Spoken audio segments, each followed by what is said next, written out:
人家可是大名鼎鼎的北刀传人，在江湖上消失了这么多年，这不还是活蹦乱跳的？以我对他的了解，他不择手段也要活下来，对不对啊，纪大侠？背信弃义的人我见多了，但是如今见到殷少侠，才知道狼眼也不是很白啊。谢公子刚才有句话说得好啊，那老魔头当年偷了我家的东西，那他就是贼。不管是山川剑也好，其他东西也罢，他都姓殷。我现在拿回了我家的东西，是不是理所应当？既然是理所应当，我为什么要告诉你们这些不相干的人？难道我要再招一群贼吗？行行，殷公子，好自为之吧。啊！你看什么看？滚！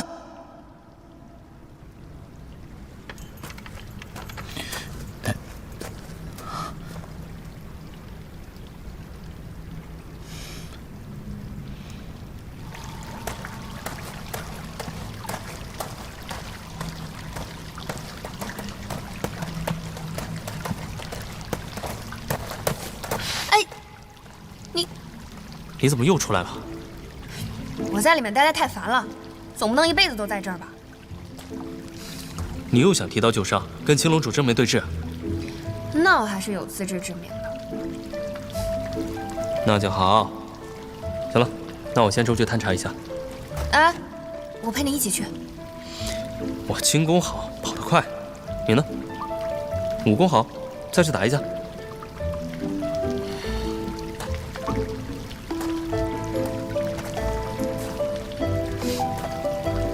好了，先回去待着啊。嗯。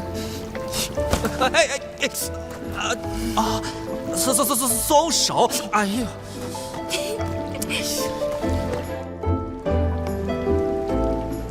楚楚，哎，谢公子没跟你一起回来吗？啊，他去探查情况了，咱们也不能在这儿坐以待毙吧？他轻功那么好，一个人应该没问题。这家伙就是个废物。哎，不过说来也奇怪啊，一个人的轻功若是高到一定境界，硬功或许不算擅长，但也不至于完全不会。确实，我没看他用过什么招式。一个人倘若没有跟人动武的经验，对对手怎样出手没有一定预判。如果只是光靠着四处流窜、逃跑躲闪，哪怕跑得像风一样快，也不可能像他这样游刃有余。可是我确实只是见过他跑啊。那是为什么？不知道，不去问他，他也不会说。谢公子，他真的挺神秘的。是啊，还满嘴没一句实话。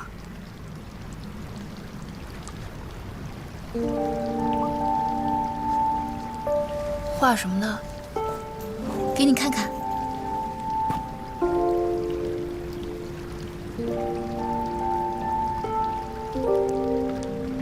这是段九娘的库龙手。你看出来啦？我还怕我画的不像呢。你画这个做什么？哎，不对，你怎么记得这些招式？我小时候记性比较好，过目不忘。那个时候看到你跟段九娘在院中比武，我就想着先把它记下来。这几天也听了很多江湖旧事，特别是殷佩说的那些话。我觉得武学要是这样中断了，那真的挺可惜的。所以你就想把它记录下来？先凭我的能力吧，记一点是一点，说不定以后有什么武学奇才，能够从这些记录里面得到一些灵感，把武学传承再继续下去。做成典籍，确实可以流芳百世，为后人所学。楚楚，你这个想法真的不错。其实我也没想这么多，只可惜吧，就凭我一个人的能力，也只能到这儿了。我怕这段九娘的枯荣手会成为绝响。我对枯荣手的理解也只有皮毛而已。不过，我体内已经有枯荣真气了，你又把它记录了下来，那就说明段九娘的枯荣手并没有彻底的变成绝响。哎呀，只是怕我练不好，丢人。哎呀，阿飞，你可不能这么想。段九娘自愿把枯荣手传给你，就是认可你，她看中了你，而且你现在也和这些高手过招了，你也很棒。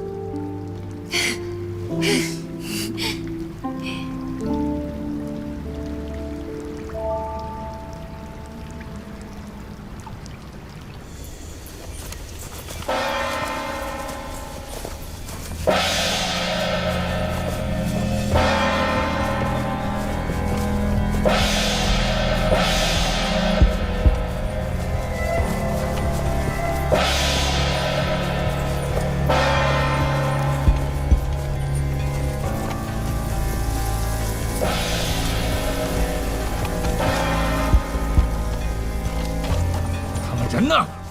主人，整座山都搜遍了，没有发现他们的踪迹。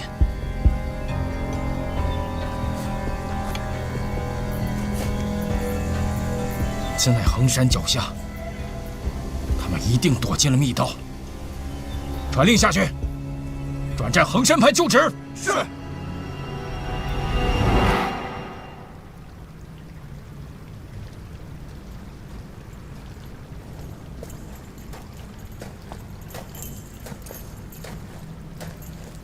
少侠，你应该饿了吧？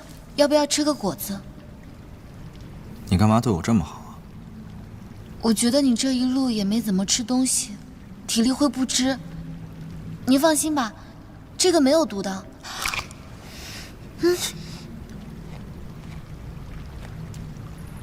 我就不吃，反正都快要死了，吃不吃有什么关系呢？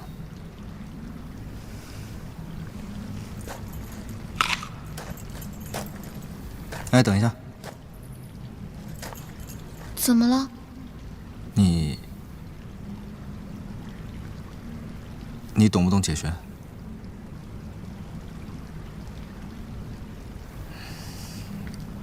走吧。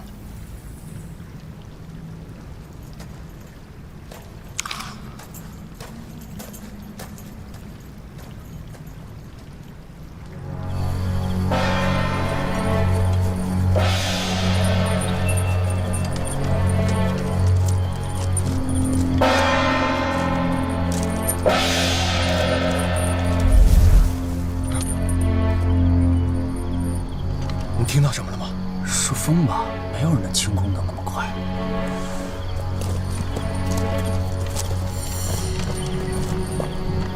主人，还是没有找到。这都找了1天了，还没有找到，要你们何用？阿肥，查探怎么样了？这个密道四通八达，有很多机关，而且有很多分岔口。我们人在地下，本来就容易分不清东南西北，再加上我们没有地图，很容易就被困在这里。这怎么办呀？我不想一直在这洞里待着。没办法了，现在也只能先在这里避一避了。希望他们能快点离开这儿。周姑娘，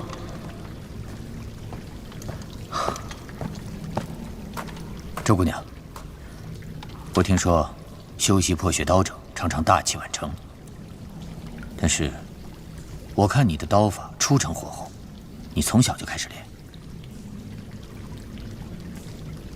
练几年了？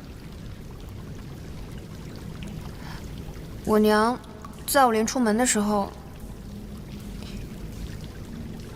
娘说不要轻易透露底细。我不是从小学的，大概2、3年吧。2、3年，嫌太长了。1、2年吧，反正差不多。除非是走捷径练魔功，否则但凡是天下绝学，那都得有个数十年之功来填不可。你这进境已经堪称神速了。行了吧，我有自知之明，就我这水平，现在就是有辱家学。苏亚飞，你到底学了多久？8年多吧。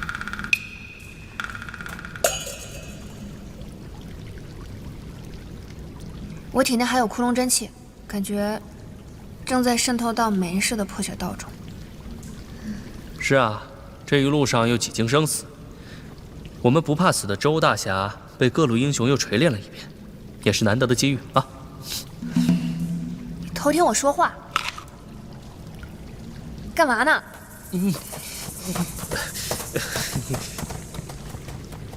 后生可畏。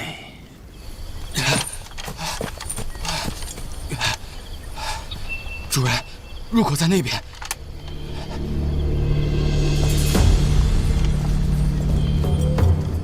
我看你们这下往哪儿跑？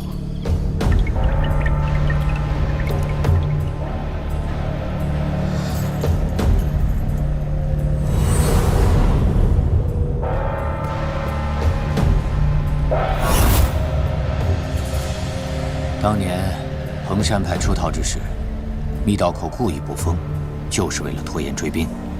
若是没有熟悉密道之人引路，他们一时半刻应该找不到这儿来。我看敲锣就是为了让我们自乱阵脚，大家不必慌。是啊，我刚才探查的时候也是这样的结果。要不是我熟悉这里的路，否则很难从外面走回来。那老家伙进来容易出去难，今天谁到底死在这儿还说不定呢。要不然他们偷偷摸摸进来偷袭我们便是。敲什么破锣呀？我再度出宝，金银珠宝，灵活绸缎，何曾历习过？贪财也好，好色也好，想要什么，何时不给过？要个弓箭枪口做什么？山川剑都碎成8段了，不值钱的。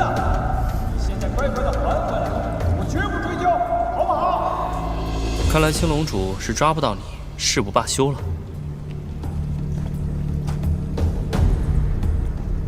20年前，他为了我父亲手里的这个宝物，不知道算计了多少人。如今，这东西落在了我的手里，是被他自己亲手养的狗偷走的。你告诉我，他能有什么好心情？莫非你这狗东西还跟殷家有什么关系不成？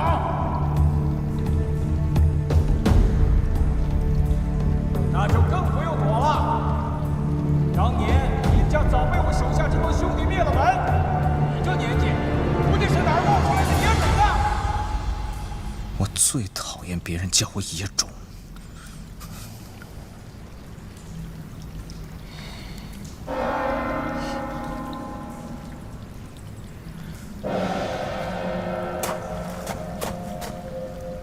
不妙，我好像听人说，青龙主手下有一批敲锣人，他们都是瞎子，能在黑灯瞎火中靠3更锣的回音判断前面有什么。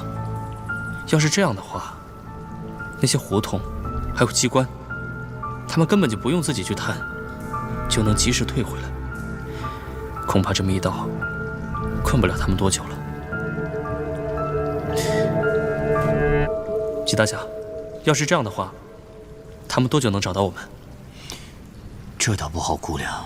倘若真如你所说，恐怕很快就会找来了。哎，你干什么去啊？我先出去探一探，万一外面暂时安全的话，我们先撤出去比较好。你放心，48寨我都探得，衡山密道也不在话下。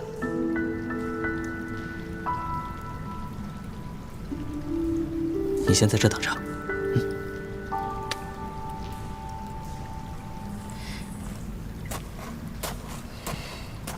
怎么老往外跑啊？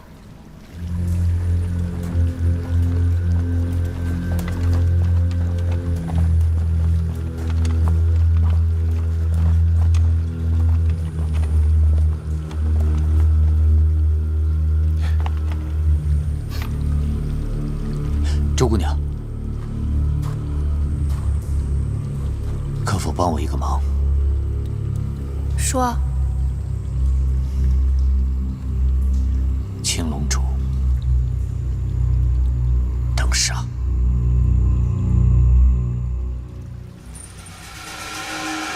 来人何人？躲躲闪闪的，算什么好汉？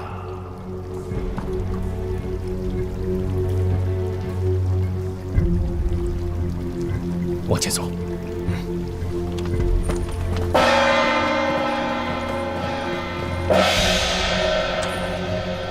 像你这样的女孩，若是换成别人来教，肯定会让你选择尖刺、长鞭这等省力机巧的兵刃，要不然，也会让你习得一手出神入化的暗器功夫。只要轻功过得去，也足以保命。真不知道你的长辈是怎么想的，竟然让你用刀，还偏偏传了破血刀给你。是，已经不止一个人说我筋骨不够粗壮，练刀事倍功半了。所以呢？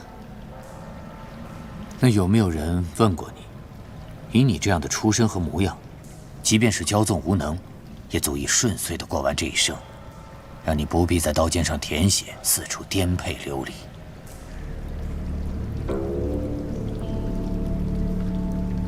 绝世的才华与倾城的容貌，本就是这世间罕见的宝物。但是，一旦对它生出倚仗，它也很容易变为你这一生无法摆脱的魔障。我当年就是太过恃才傲物，太把自己当回事，才会犯下那样的错。哪儿这么多废话？到底想说什么？好，那你记好，将来谁同你说这样的话，都是在害你，你连一个字也不要信。我接下来说的话，你可要听好了。前辈请讲。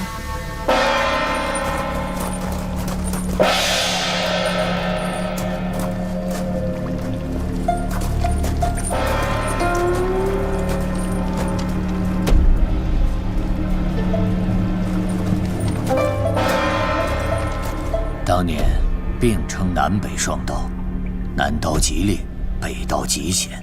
又说断水缠丝乃杀人之刀，而破血乃宗师之刀。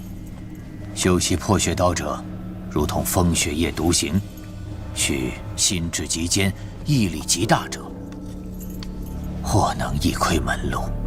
尤其是无劈、无长、无锋三式，乍看之下，这招式平平无奇，但是很多人哪怕穷极一生也无法参透。若是过不了这一关，即便是刀法再精，内力再深，也只是无魂之刀。周姑娘，我是担心你修炼多年，恐怕也会一事无成。你说这么一大串，就是想咒我一事无成？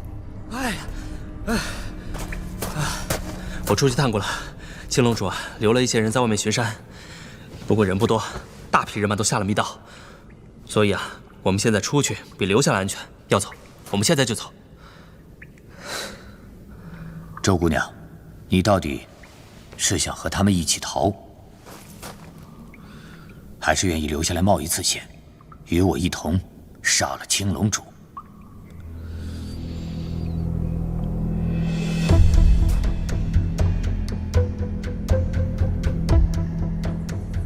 若是你愿意留下来，与我杀了青龙主，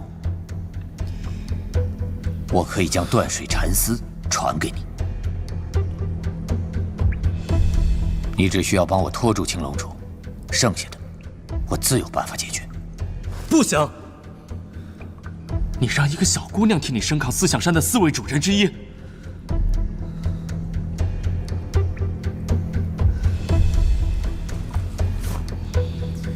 除非给她吃一个太上老君的仙丹。季大侠，不是晚辈无礼，而是是非宠辱都是过眼云烟，能忍一时又能怎样？20年前你就非要钻牛角尖，现在你还钻，你他匪。那个小白脸的死活，我当然可以不管。你只需要帮我照顾好楚楚。你们先走。你。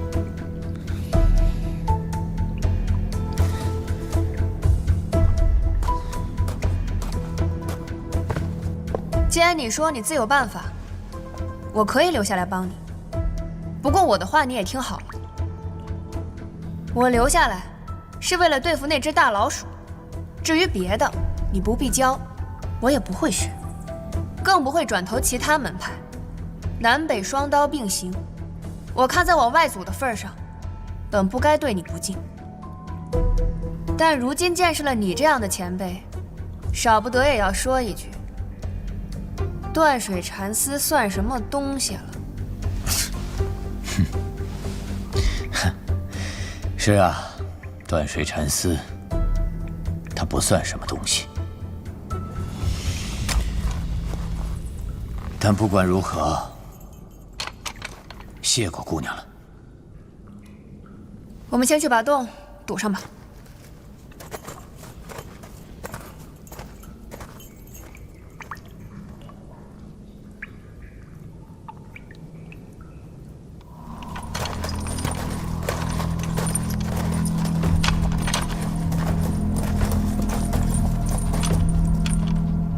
找到他们了吗？回禀主子，这条通道里没有任何阻碍，他们应该就在最深处。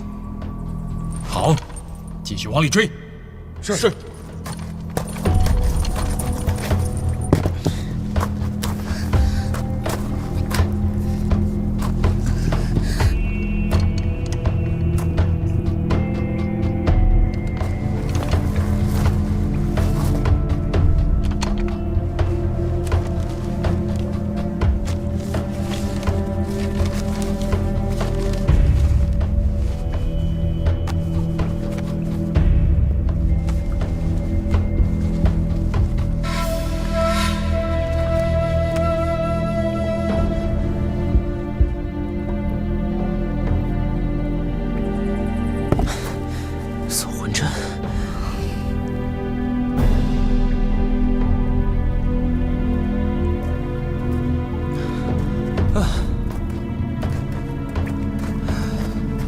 说什么针？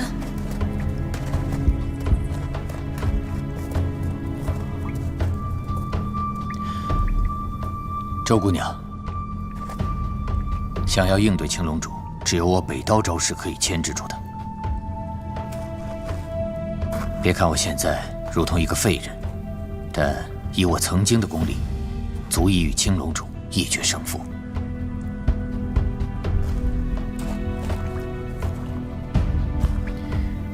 我要用这搜魂针逼出我以前的功力，但这搜魂针一旦下阵，我需要闭目养神一时半刻的功夫才能起效，还要劳驾周姑娘帮我牵制住青龙主，待到我回光返照的那一刻。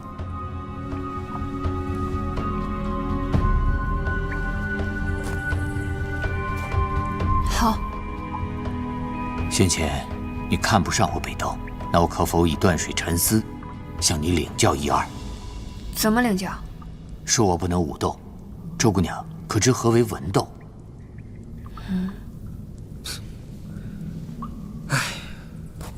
武斗是交手，文斗是过招。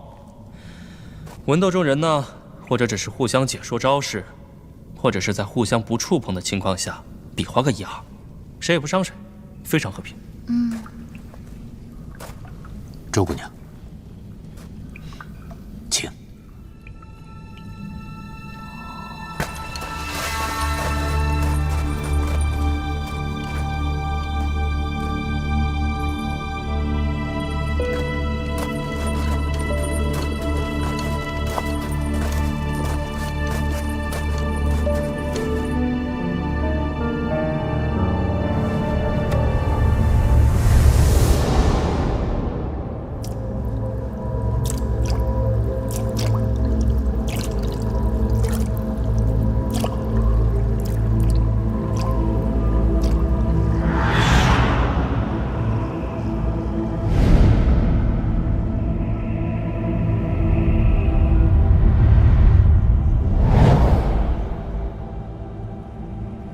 周姑娘，请你用南刀招式出3招，我以北刀来应对。请。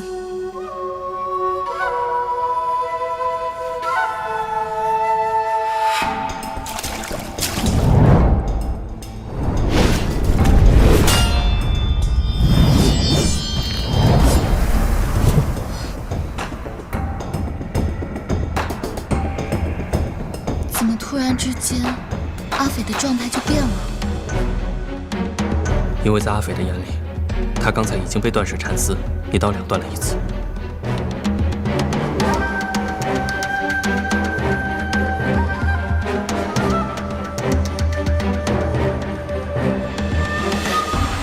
外面的遮挡只能骗得了他们一时，最后恐怕还是需要周姑娘出手相助。此地空间狭窄，他们人数再多也难以一拥而上，这是我们的优势。这青龙主最擅长以强欺弱，他一看你是个小姑娘，必然会亲自动手，他的内力远在你之上。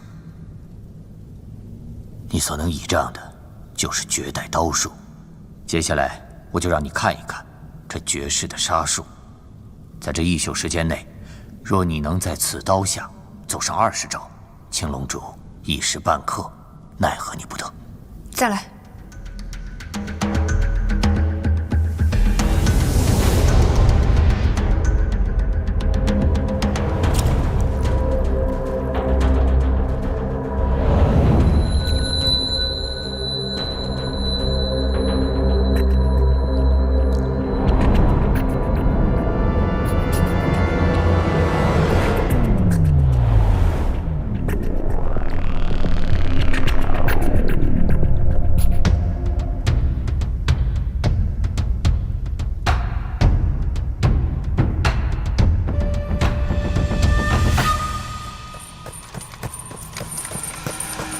主任，左面通道没有发现情况。主人，右面通道没有发现。主任，我们也没有发现。难不成他们会在山洞里面消失了吗？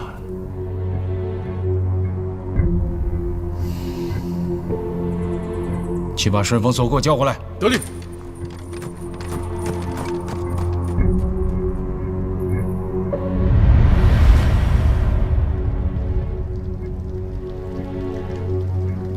为什么不出招？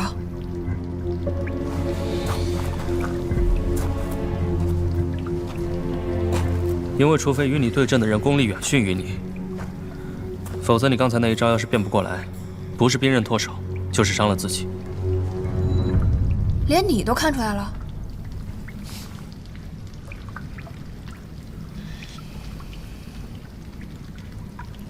季前辈，方才是我口出狂言了，请多原谅。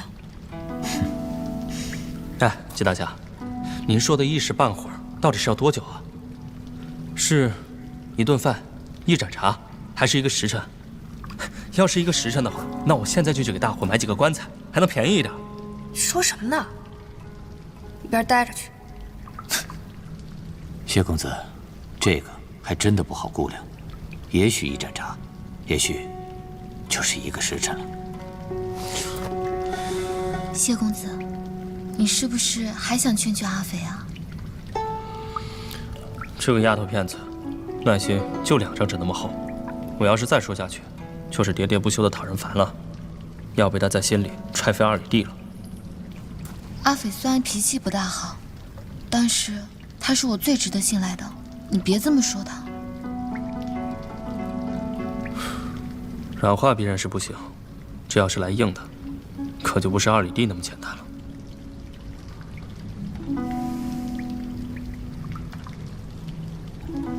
哎，阿斐，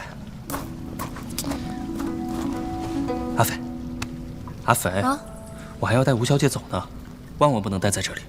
她现在不听我说，你来跟她说。阿斐，我跟着你，你留下来我就留下来。吴小姐，穆小乔什么样，你可是亲眼见过的。嗯，我见过啊，而且这个青龙主应该也不会太差。怎么了？此人为4象山主人之一，就说明他除了武功以外，还有很多你想都想不到的手段。他一旦顺着这个密道过来，根本不是我们这些人能对付得了的。落到青龙主手里是一个什么样的下场？我不吓唬你，你自己想。楚楚，你跟谢大哥先走，这里交给我跟几大侠就行了。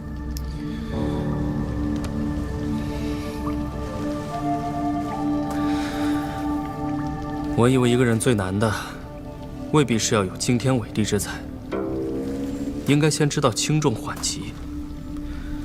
什么时候应当一往无前，什么时候应当视死如归，什么时候该谨小慎微，什么时候又要暂避锋芒，都要心里有个数。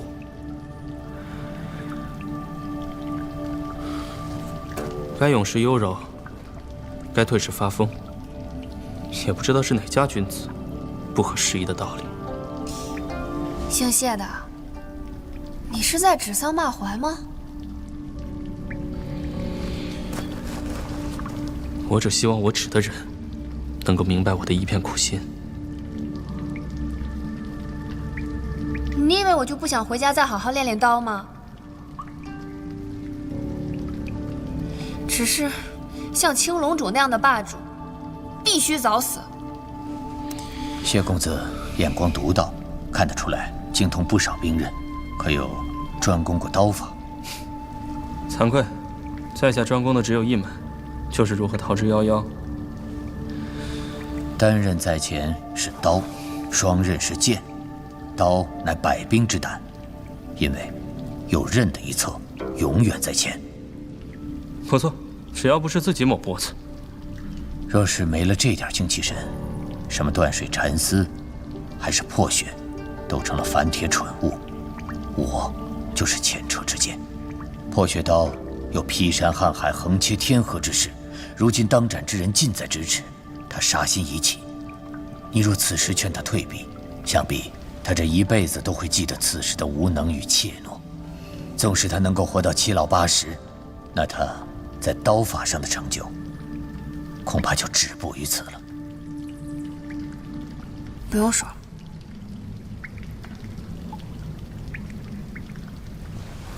你放心吧，我不会让你死的。我要是真怕死的话，早就离你远远的了。我说错话了？我当你是平生知己，你却当我怕死。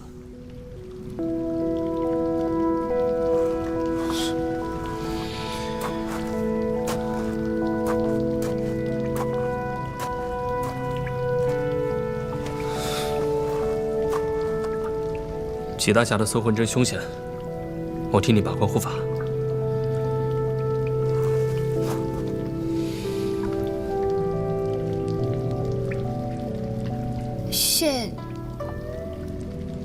谢谢。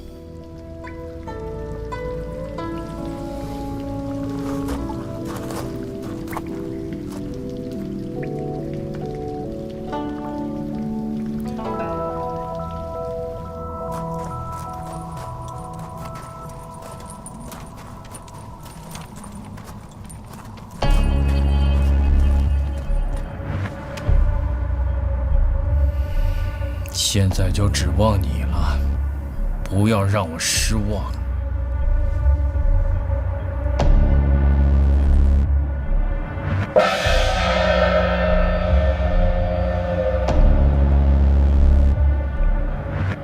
铜锣阵，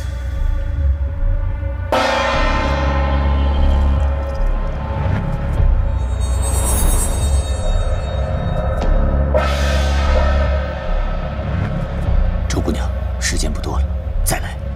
好，再来。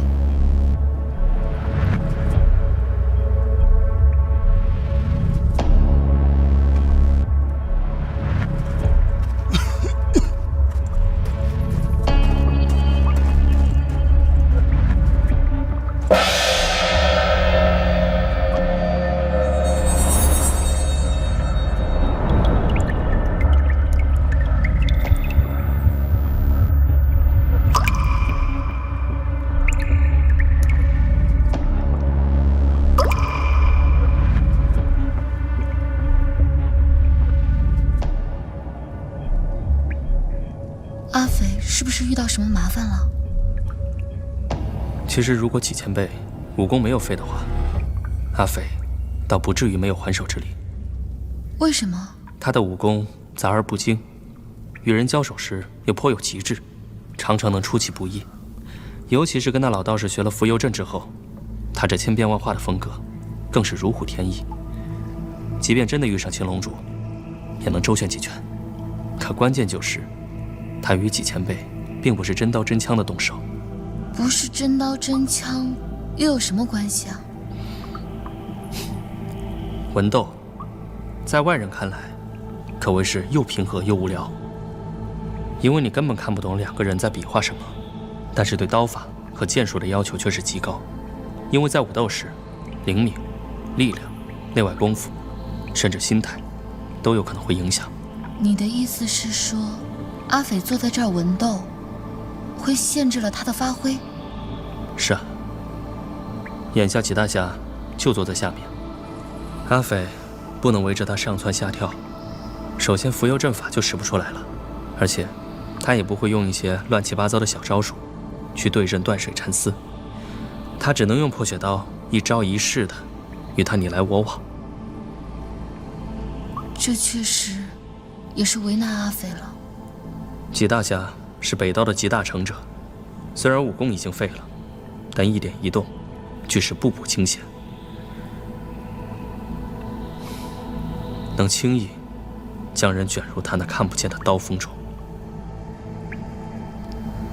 也不知道在这么短的时间里，阿斐可不可以成功？他又什么时候让我们失望过？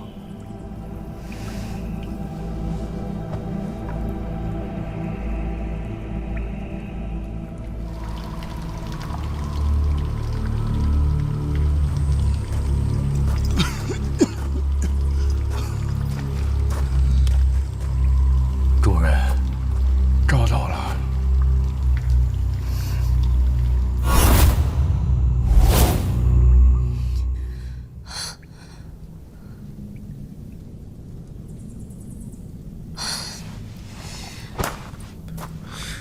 阿斐，你要不要休息一下？周姑娘，刚才你完全接下了我5招。刚刚在刀与刀接触的一瞬间，我好像摸到了山势的精髓，以极薄撬动极坚，以极幽微撬动极厚重。虽然山势破血刀的第一式我早都已经学会了，但是直到刚刚被前辈激发出来，我才算是真真正正的领悟到了。可以啊，这短短的时间里就悟到了上乘武学，不愧是女中豪杰，人中龙凤，得天独厚，天资卓越。还有，我刚刚还在想9式破血刀平时都是排着队的，但我是不是可以将这2招合并在一起用？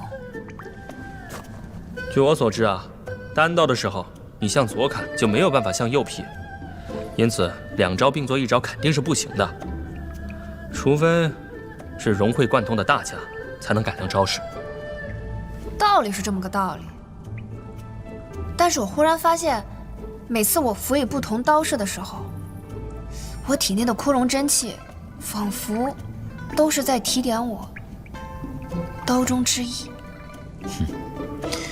李老寨主的刀意落在无锋，李大当家的刀意落在无匹。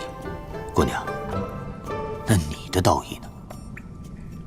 刀法是死的，人是活的。北刀似水，刀断不了水，那我又何苦每次使出蛮力来对抗北刀？被北刀以柔克刚，反而消解了我破血刀的劲道。我要落在无常。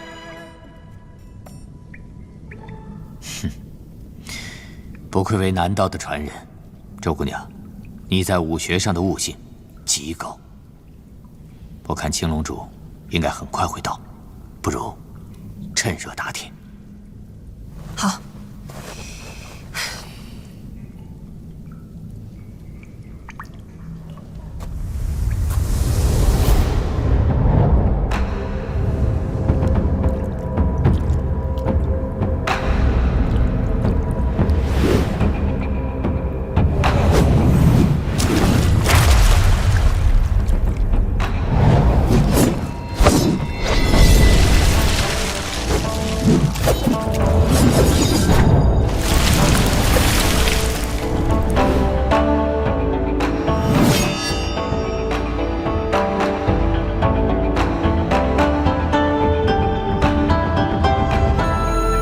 知道别人习武练功是为了什么。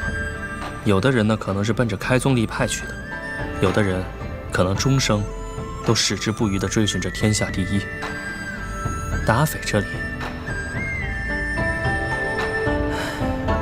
阿斐对武功有极强的兴趣，但对天下第一的称号根本不在乎。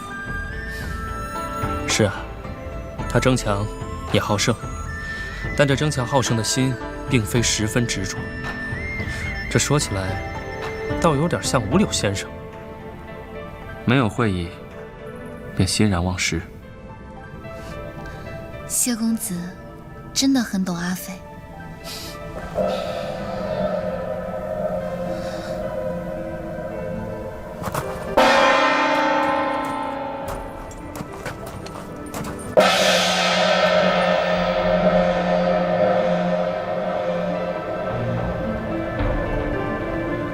不好，听这个声音，他们好像离我们越来越近了。再等等看，不一定能找到这里。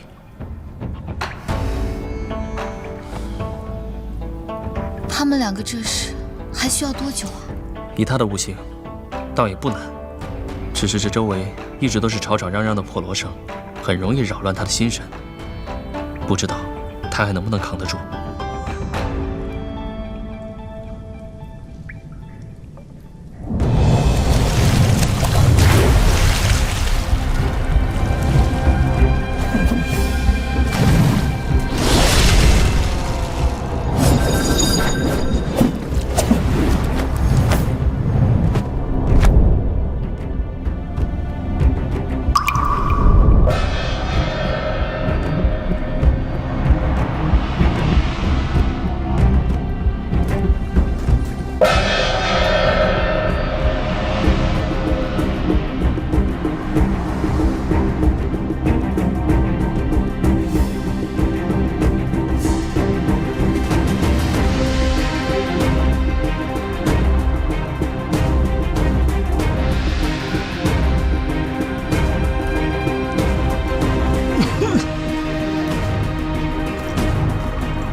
他们好像走了，看来我们那个假胡同骗过了他们。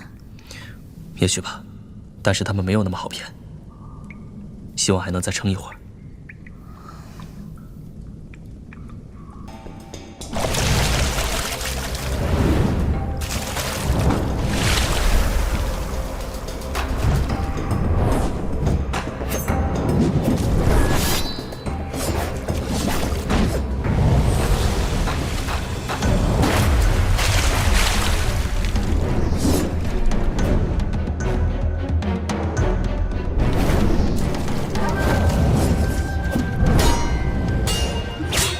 记住，北刀断水缠丝，刀法缠绵为绝，但自有分寸方圆。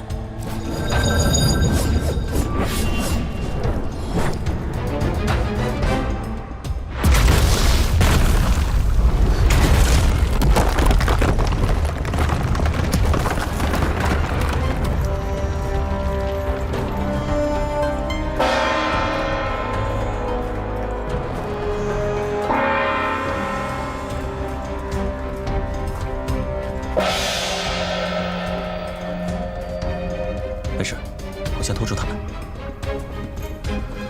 哼，你们太小瞧他们了。青龙教的人耳朵比一般人好使得多，你们这么小声说话，跟在他们面前说话没有什么区别。你们说的话我都听得一清二楚。你小子还活着呢，等会儿把你交给主子，看他怎么收拾你。我们先收拾了这2个人。哎，等等，你们可想好了啊？真要动手？什么想好想不好的？你们可真想好了啊！不要逼我动杀招啊！杀招？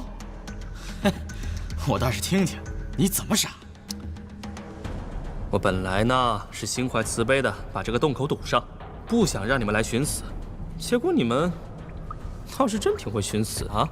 等我把你舌头扯下来，看看你还敢不敢这么说。切，你们不就会点阵法吗？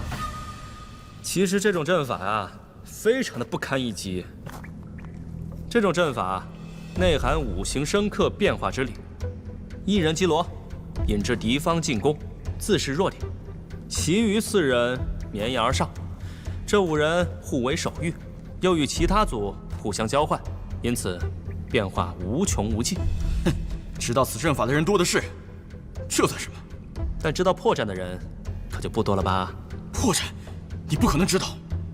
就是站在前卫的金，如果金不稳了，其余4人也就不灵了。臭小子，是你告诉他们的，是你破坏的东西。我凭什么告诉他们呀？我跟他们又不是一起的。再说了，我现在还被他们点着穴动不了呢。殷公子，我们是不是一起的不重要，可如今我们只能是一伙的了。你自己想想，如果我们死了，你跟青龙主待了那么久，你明白他的为人，你觉得他会放过你吗？你还不是死路一条？哼！就算你知道了克铜锣阵的法子，可你的武功够吗？好啊，那就来试试。退下。是。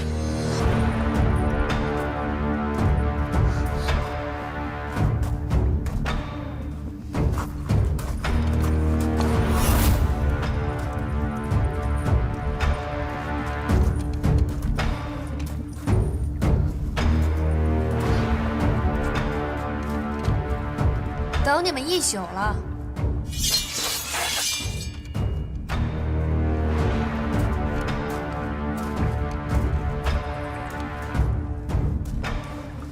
有些胆色，我看你的刀法像狐香一路，实在笨重的很，不适合貌美如花的小娘子。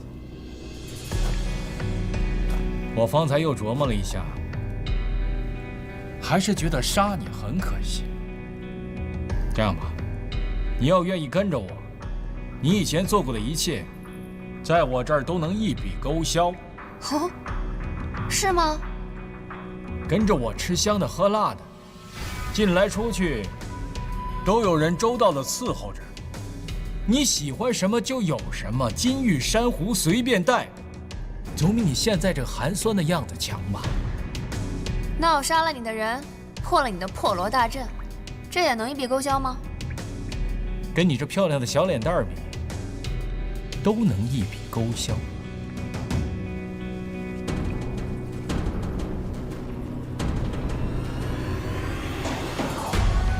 告诉我，你叫什么名字？呸！我就喜欢脾气暴的。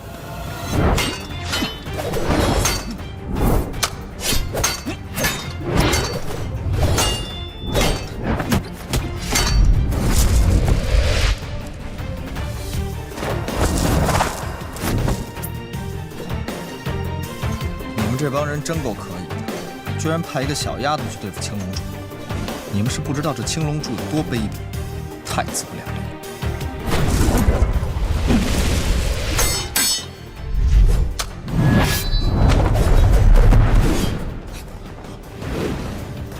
断水禅死。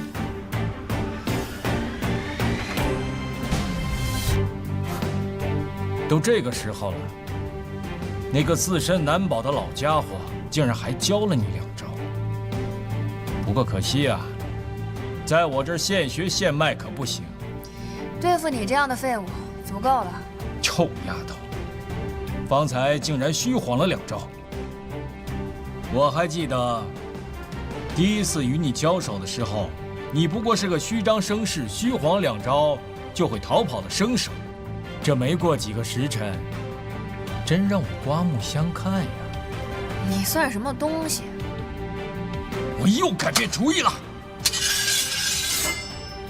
像你这样的人，凭谁见了都要毁掉，绝不能再让你练上10年8年的功夫。哼，你叨叨到现在就这么一句听着最顺了。杀了你，还用不着我10年8年。猖狂！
小心，他有贴身护甲。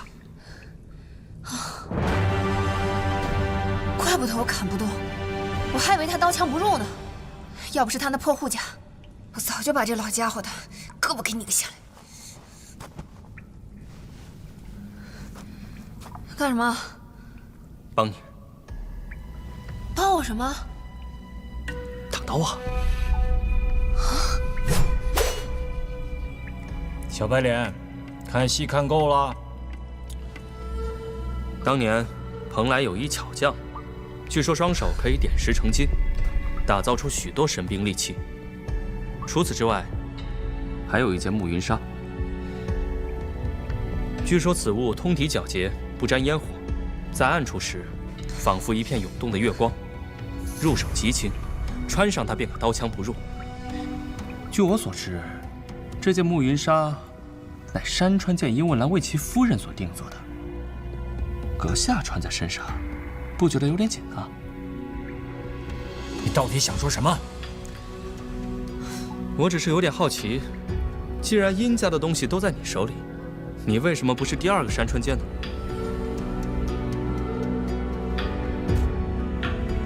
你还知道什么？我无所不知。海天一色。你那3寸不烂之舌是用来拖延时间的，不是用来作死的。哎，青龙主，有话好好说，不要着急。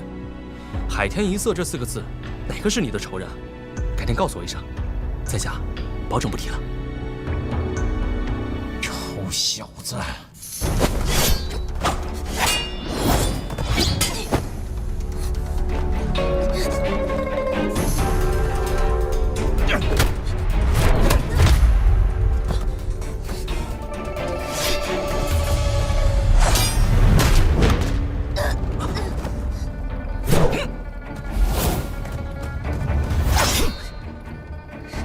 知道他舍不得杀我。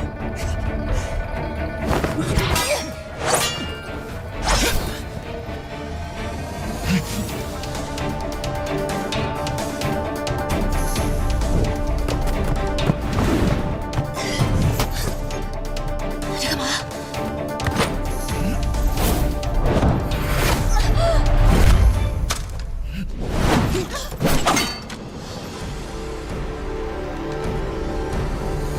吴小姐，你先退到一边，小心伤着。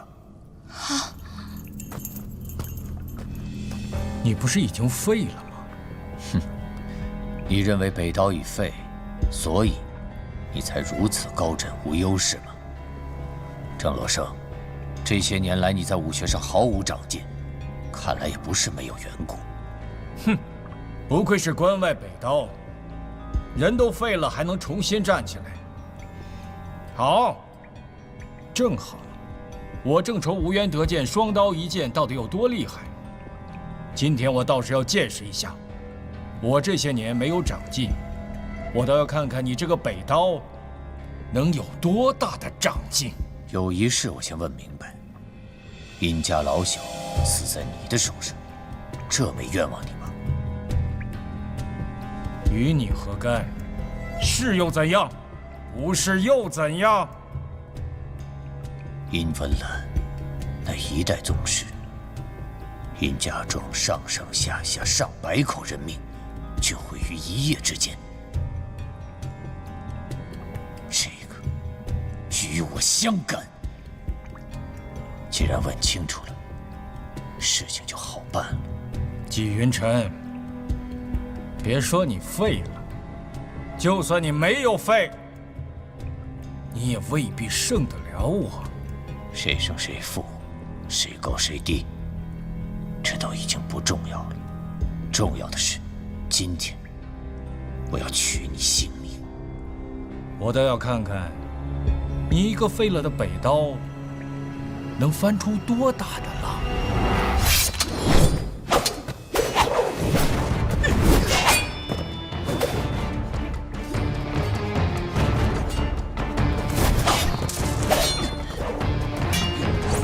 殷少侠，如今你最想看到的，想必是青龙主死了。谢公子果然聪明。如今这个局面，胜负难定，不如我们联手。他那个真是……回头再聊，就不告诉你。能不能换一句啊？先给他解决。放心好了，我既然答应结盟，言出必行。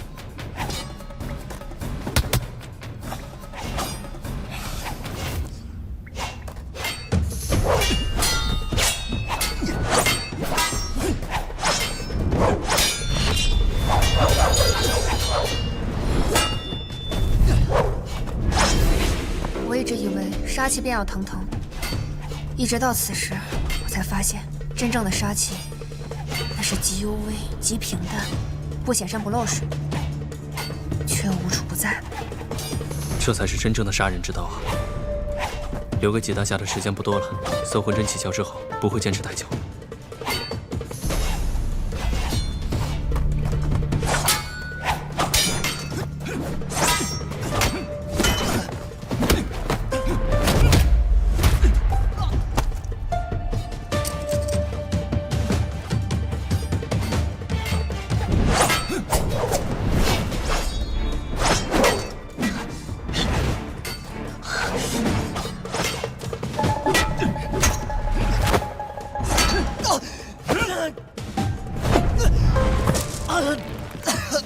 我此番打动干哥，就是为了你这个小畜生，你竟然自己送上门来！阿呸！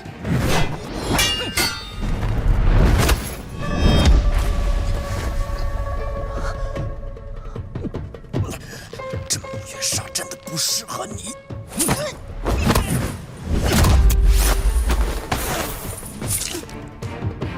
臭丫头！周姑娘！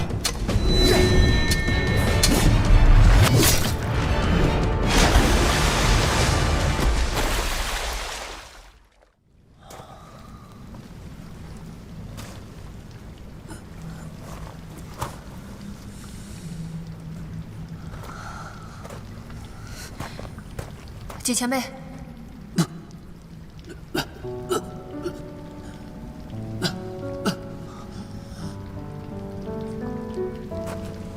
搜孤魂上身，乘夜怪而去。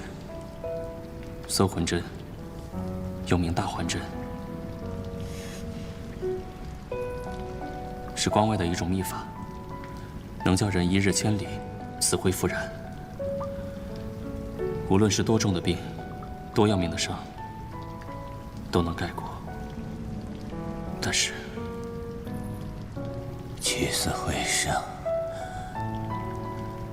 三可而止。周姑娘，在我临死之前，能与你过过招，将这断水禅寺传下，我已经知足了。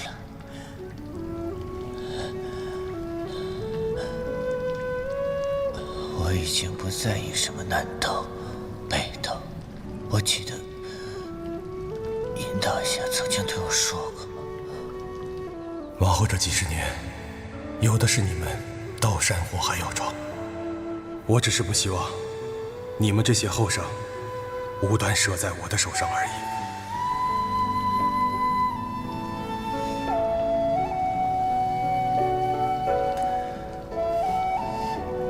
季前辈，阿北，对不起，我能换的只有这么多了。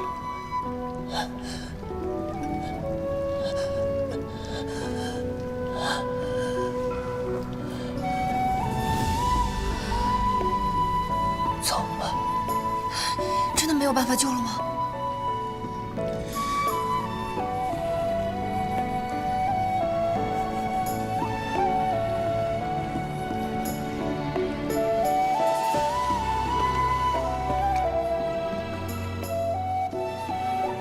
上也，我欲与君相知，长命无绝衰，天地合，乃敢与君绝。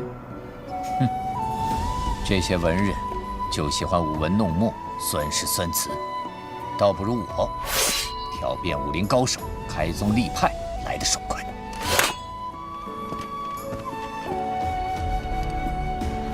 天下第一也好，半生沽名也罢，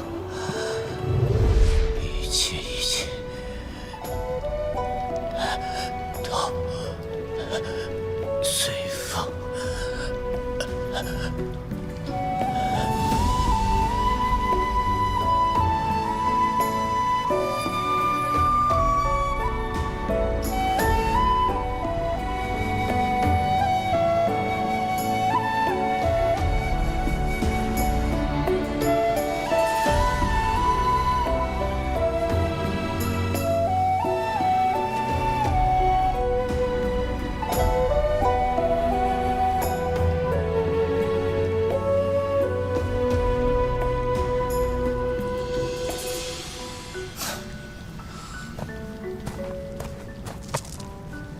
宁少侠，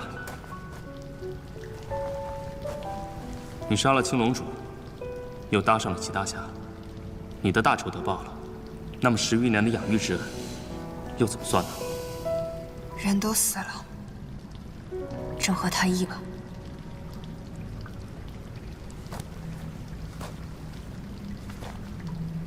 你也在这海天一色吗？我殷沛要做的事，你们管得着吗？这东西是我殷家的，可是被这青龙主碰过，我就不会再要了。给你了，你要是不喜欢的话，也可以扔了它。少侠，楚楚姑娘，你就先留着吧。这一路上凶险万分，你又不会武功，关键时刻还能保命。留着吧。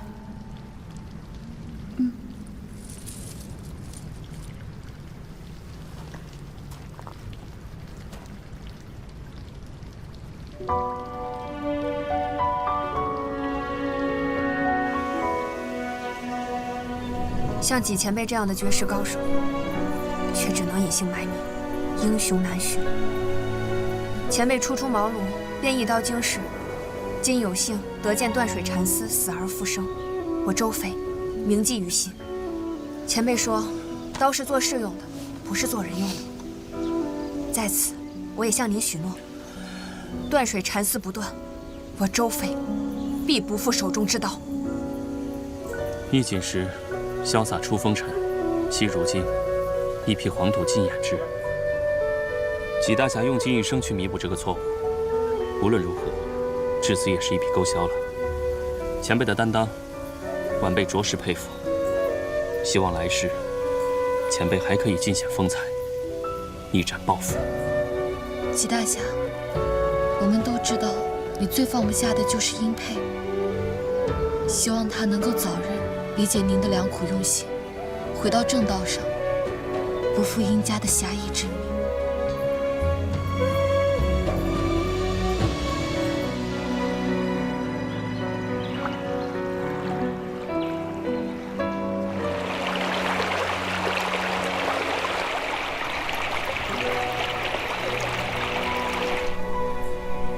李生啊，有些事情我倒是很好奇，你怎么不随你祖父和父亲学习破雪刀，反而要使双剑？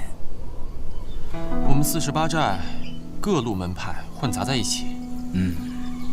小时候喜欢到处跑，看到什么就喜欢什么，喜欢什么就想学什么。那时候我觉得双剑应该会比单刀或是单剑更厉害，于是我就学习了潇湘派的双剑剑法。后来又想学男刀了，但是又不知道跟姑姑怎么开口，以至于现在的剑法没有那么厉害。你能够自省，也是难得。其实啊，什么祖传呐，什么门派呀，未必是最重要的。你是李征的孙子，不见得必须学会男刀；你是渔夫的儿子，也不一定非得学会打鱼。这其中什么道理，你应该多问问自己。我发现你的剑法有点束手束脚，不够简单，就是因为你杂念太多，尤其是学习双剑，更需要有超越常人的专注才行。这些时日，贫道教你的那些剑法，希望你慢慢体会啊。您最近教了我一些阵法，什么时候教我剑法了？天下万物本是义理，一般说来，阵法就是剑法，剑法也是阵法，就看你怎么理解了。贫道即将离开了，你也要保重。道长，要不我再多陪你几日吧？哎，不用。那道长，接下来你打算去哪儿啊？云游四方呗。既然奇门没有了，那就四海为家。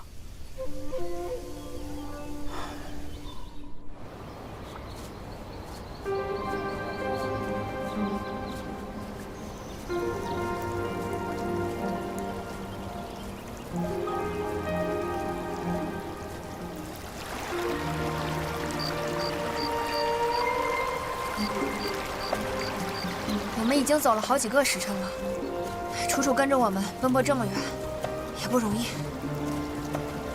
其实，更不容易的是你，力战青龙主后，还有力气走这么远的路，实力不错啊。是夸我呢，还是贬我呢？自然是夸你啊。哎，看来在下这夸人的功夫还得再练练，就看周女侠给不给这个机会了。哎，我给你一掌。这么用力啊！阿飞，啊，那边有个破屋，我们过去休息一下吧。嗯。得嘞，那我先去收拾一下这荒郊客栈。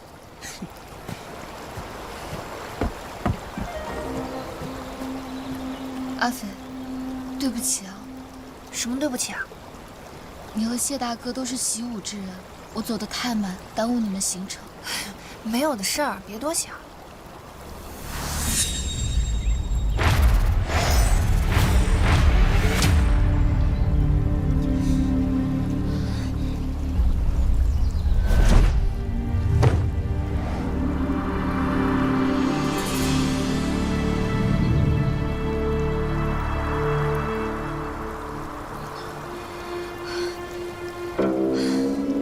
阿飞，你哪里不舒服？没事儿，已经压制住了。是枯荣真气又来作怪了，我去告诉谢大哥。别，已经被压下去了，别让他担心了。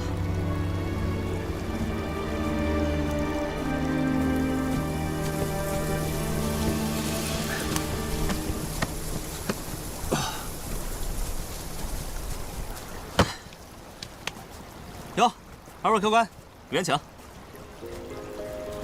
哟，活儿干得不错嘛。哎呀，来坐，大侠坐。往后再挪一挪。哎，得嘞。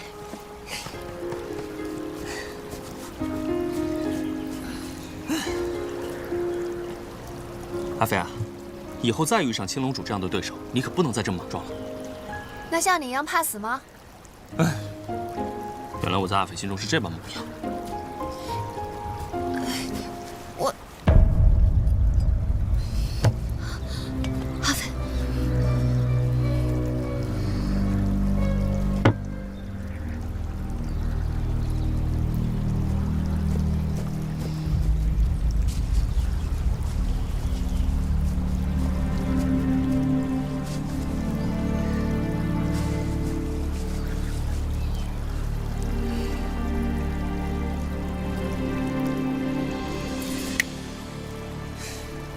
桥畔旧时霜累累，离人远行胡不归。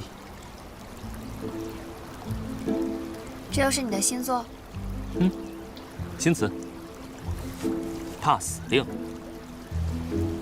我说错话了，你不怕死？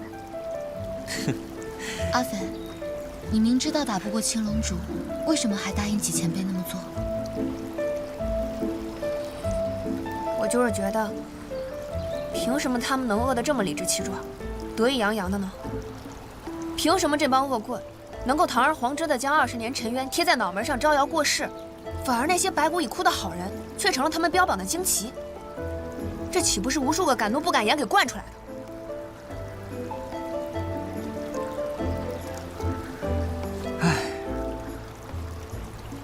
在下的这出新戏，却是一个逃兵的故事。逃兵有什么好讲的？英雄有什么好讲的呢？茶余饭后，不如聊聊贪生怕死的故事。行，有机会我周匪一定敲锣打鼓的让全天下人都知道，你谢允不怕死。哟，那谢您了。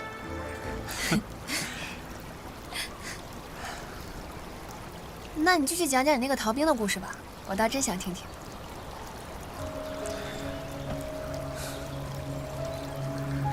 他没逃的时候，觉得自己是个顶天立地的大英雄，必能衣锦还乡，风风光光地娶到自己心爱的女孩。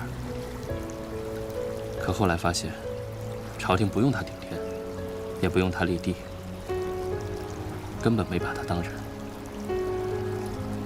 他只是个诱敌深入的活诱饵，死在哪儿，任务便完成了。于是，他逃了。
毕生功力，暂且将你所中之毒封锁在我的经脉中。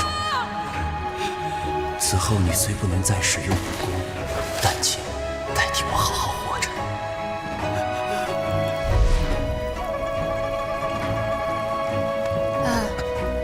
然后呢？想什么呢？那逃兵怎么样了？没什么。可惜那个逃兵一路险阻重重，回到家乡也没有见到他心爱的女孩。为什么？因为那个女孩是个水草精，已经乘着鲤鱼游走了。我歇够了，我去那边找点吃的。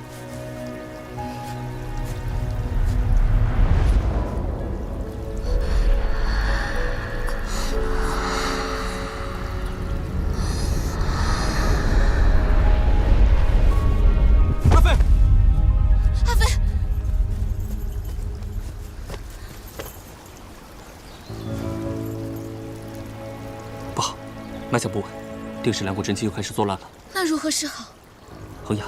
衡阳有一个人能救阿飞，只是什么？你快说。这个人行踪不定，不确定他是否在城中。那我们也要去试一试。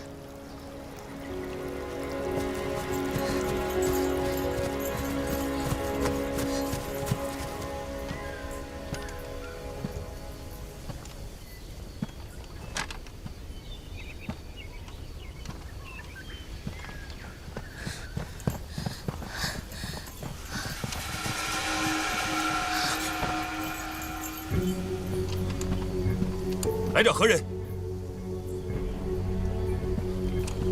阿飞，你要是能听得见，就帮个忙，只有逃了才能救你小命。君上，末将拜见君上。飞卿将军，您倒是追我追得紧啊！君上，我也让兵士回营了。我在这里多等你几天，希望你能平安。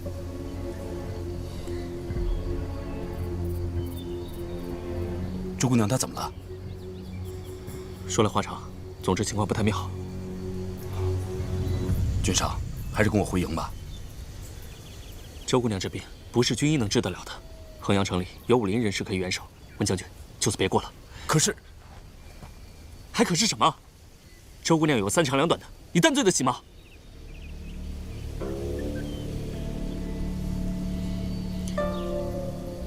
温将军，你要是真想帮忙，不如替周姑娘将吴小姐送到甘棠先生那里。吴小姐，你看，我愿意跟将军走。那阿飞，就拜托你了。君上请放心，君上一定要小心呐。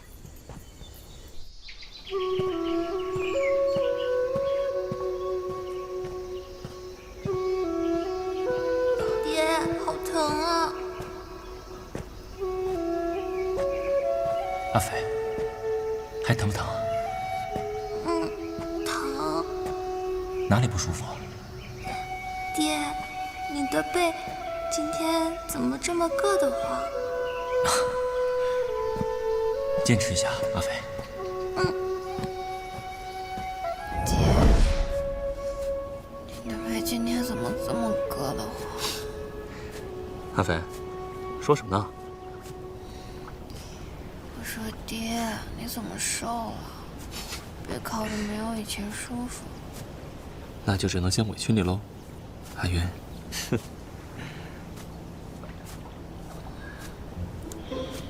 是你啊，我认错人了。给他叫什么？我说，如果我有一个闺女的话，小名就叫阿云。刚才不是有人把我认成他爹了吗？哎，你这个小丫头，怎么受伤了还不老实啊？这是要去哪儿？靠近了别动，马上就到衡阳了，还能撑得住吗？再快一点。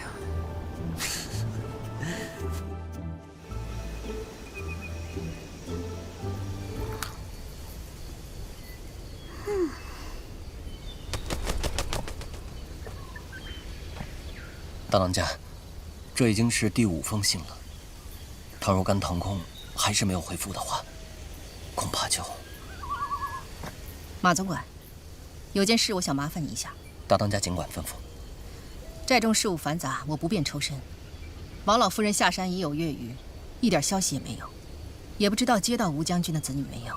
寨中其他几位长老都久未下山，山下时局又复杂，我想来想去，只有麻烦你下山跑一趟了。这都是我分内之事。还有我们的暗桩，大当家有什么吩咐？罢了，暗桩的事以后再说，先把孩子们带回来要紧。姑姑，我哥和阿飞他们都下山了，就留我一个人在这里，我不干。你这又是哪出啊？有话直说。马叔，你说我可怜不可怜啊？他们1个2个都不要我了。谁敢不要你啊？咱们整个48寨的人，疼你还来不及呢，哪敢不要你啊？马吉利，这孩子，惯坏了撒泼耍赖、蹬鼻子上脸了。姑姑，就让我跟马叔出去找哥哥姐姐们吧，我想他们了，我快想死他们了。大当家，要不然这次我就带着妍儿。好啊。罢了。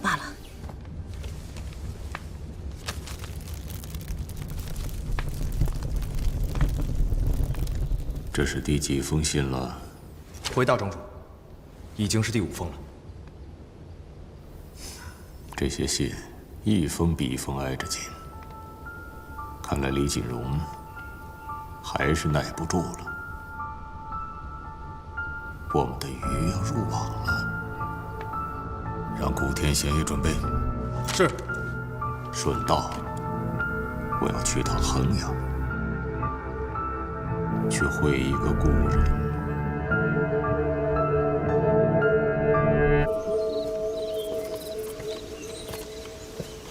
这条路再走几日，应该就能到48寨了。也不知道姑姑和其他长老见了我会怎么说。撤！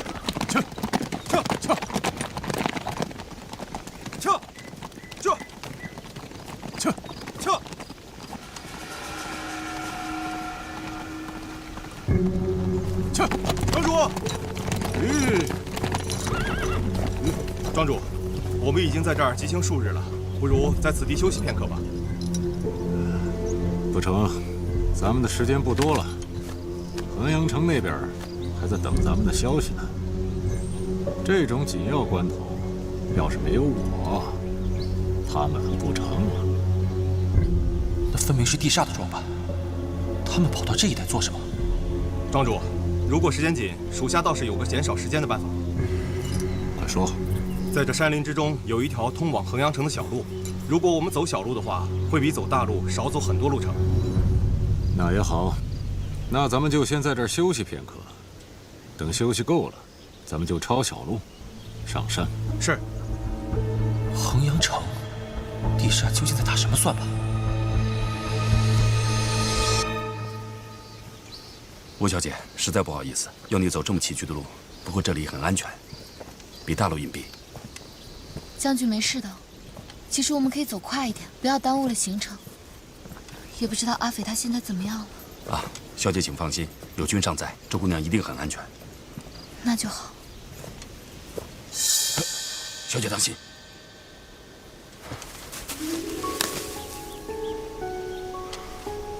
怎么了，将军？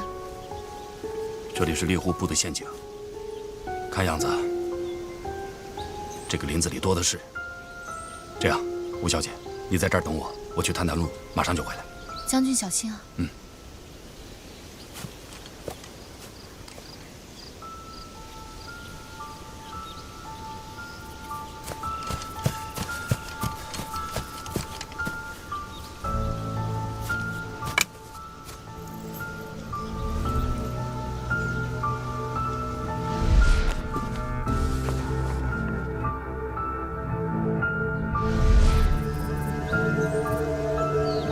不会是吴将军的女儿吧？你是谁啊？我跟阿斐看过你的画像，来不及解释了。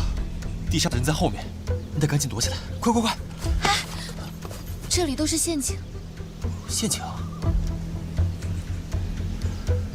走那边。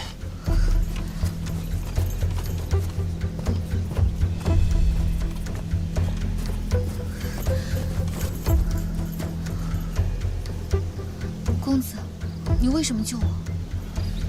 听着，我可以平安脱身，但是地煞肯定认得出你来。如果你被发现了，咱们就都完蛋了。我来想办法。剑你帮我拿好。你小心点啊！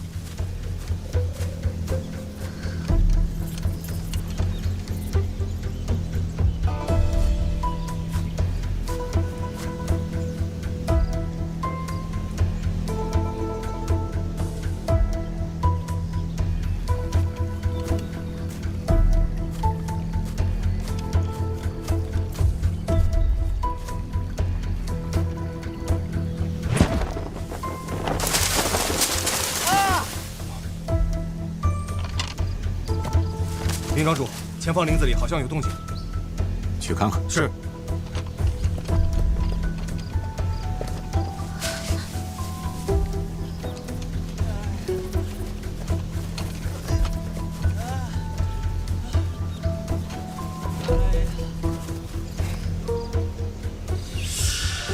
林庄主，是附近猎户设的陷阱，有人掉进去了。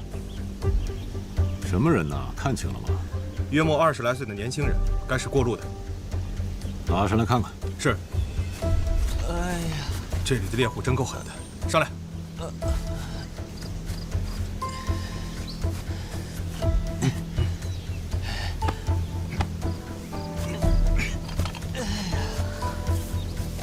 哎呀，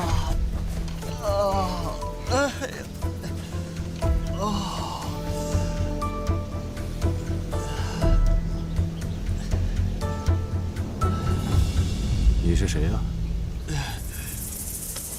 哎呀，大人，我是这附近的猎户。哎呀，哎呀，哦！猎户？哎呦，猎户能掉进自己设的陷阱里吗？操！说实话。哎呀，各位外乡来的吧？你们有所不知啊，我们这林子里啊，这个有猎户上百位，这布下的捕猎的陷阱啊，是收有上百个。我们这一出门1里外，这也是摸虾呀，上百个陷阱。你们2个前面看看。是。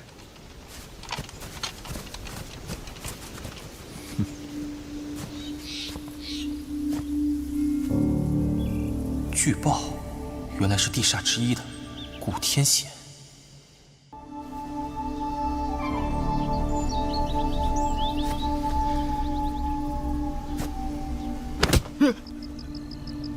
紧张什么？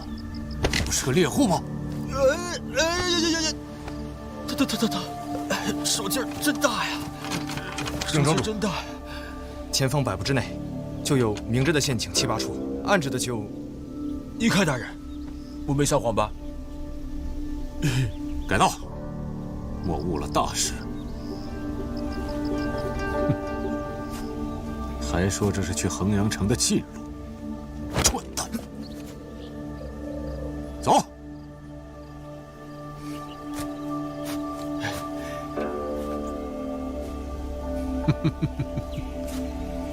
小兄弟，再会了。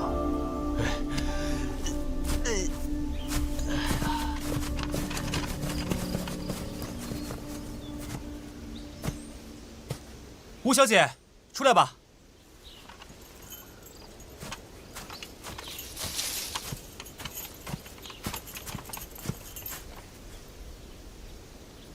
多谢公子舍命相助。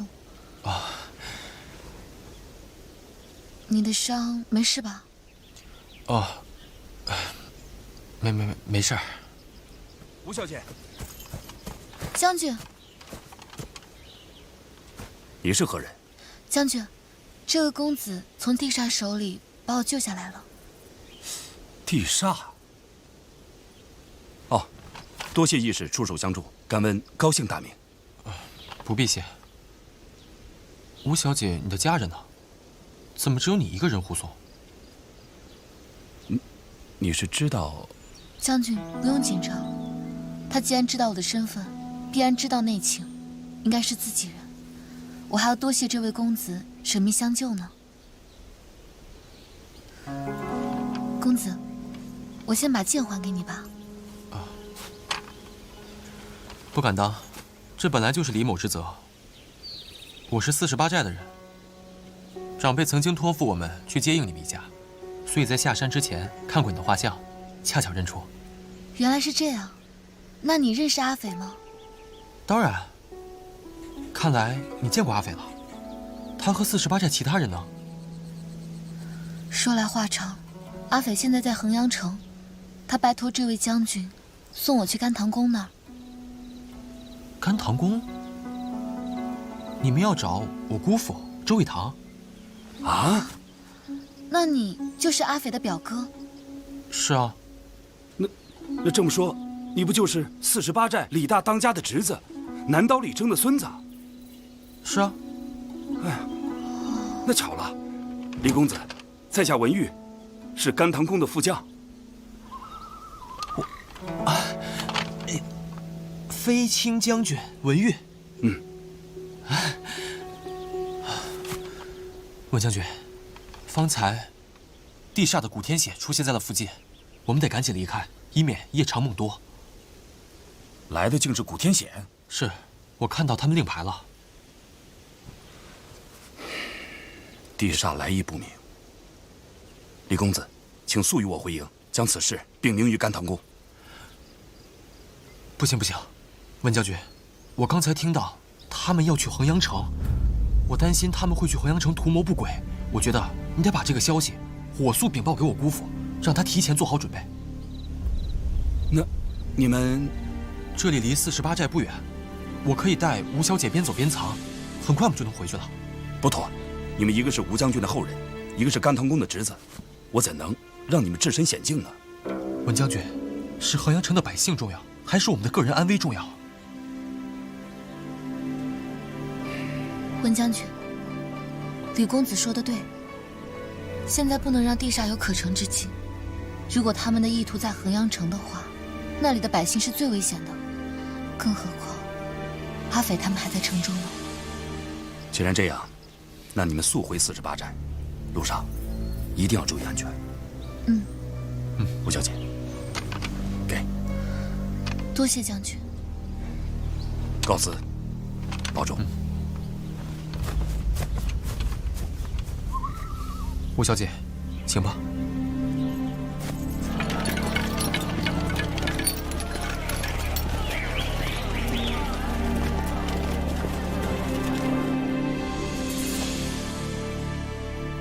谢大哥，这是哪儿啊？阿斐，我们刚到了衡阳，你再坚持一会儿。客官，你要没什么事儿，小的就先下去了啊。且慢，小二哥，近来衡阳城内可听闻有戏班子出演？戏班子？这还真没听说过。哦，要不你再好好想想，有没有听人说起过？你要这么一问，我还真想起来了。前些日子呢，听闻几位住客曾提起过，说是这坊间来了个唱戏的班子。那戏班子原本就是咱们衡阳地界的，可人家呢常年在外头走动。哎，您可别看人家常年在外头，名声大得很，若不是什么达官贵人、名流之士嗨，门儿您都摸不着。你可听闻此番他们落脚于何处？您看看，我就一伙计，我哪能知道这些事吧？行，帮我打听好此事，如果打听到了，再给你加一杯。得嘞，谢谢公子啊。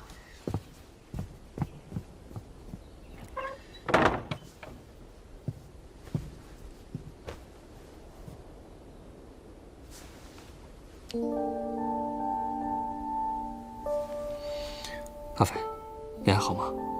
要不要吃点什么？还是说想再睡一会儿？你为什么要找那个戏班子啊？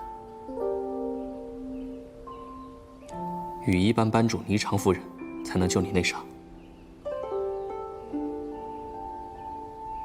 你千辛万苦的把我带到这儿了，就是因为只有她才能救我。好了，你别担心了。我担心什么？反正也不是我找人。我猜想阿云肯定是在想，如此高深莫测的人，人家凭什么救你啊？这名字太俗气了，别再叫了。哟，还会生气啊？证明不是真担心。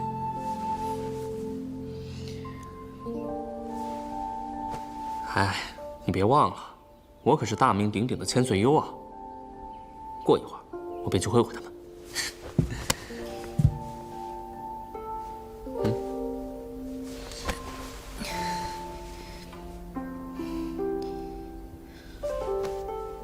你跟那个羽衣班的班主是什么关系啊？你怎么就确定他能帮你救这个毫不相干的我？虽说是要费点周折，但是一帮唱戏的姑娘也不会把我怎么样。好像也是。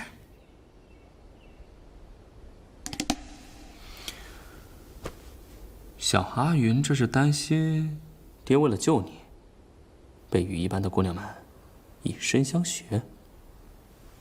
快去许，赶快把这个小阿云的名字物归原主。还是这么凶神恶煞的。好，我这就去给你找人。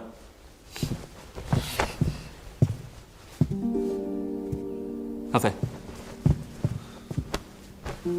阿飞，你没事吧？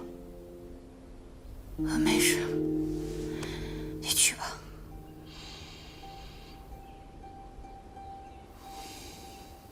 好，等我，很快就回来。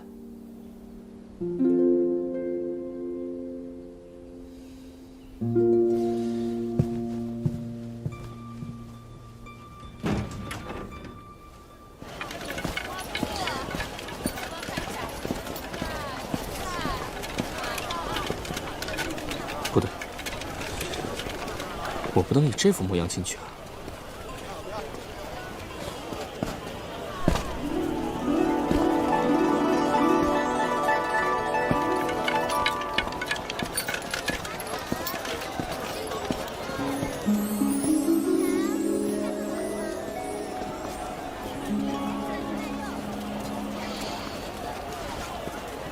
这才是他们所认识的千岁幽。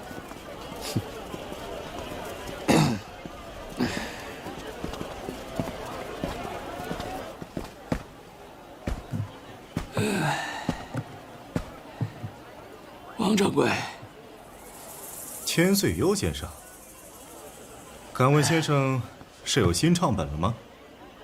我这边收本子还是老价钱。唱本还尚未写出，且再等几日，到时候我还会来找您，不会坏了规矩。那你今日是？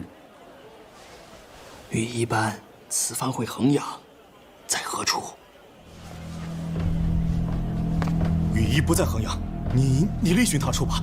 走，赶紧走，走！王掌柜，莫要再寻。王掌柜，赶紧走！哎，王掌柜。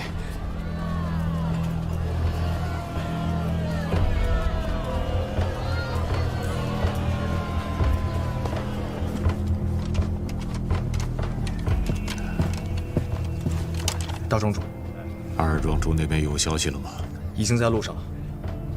我们一直都有传信，请大庄主放心。好。哎，小二，上面的房间打扫好了吗？还在收拾，马上就好了。对了，最近衡阳有什么戏班在演出吗？戏班？怎么最近老是有人问这个问题？近日呢，确实有一个常年在外头走动的戏班回到了衡阳，只是没人知道他们在哪儿。等等。客官有什么吩咐啊？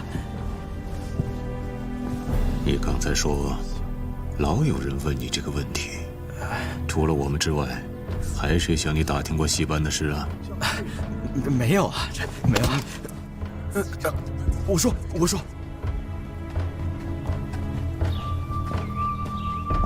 师姐。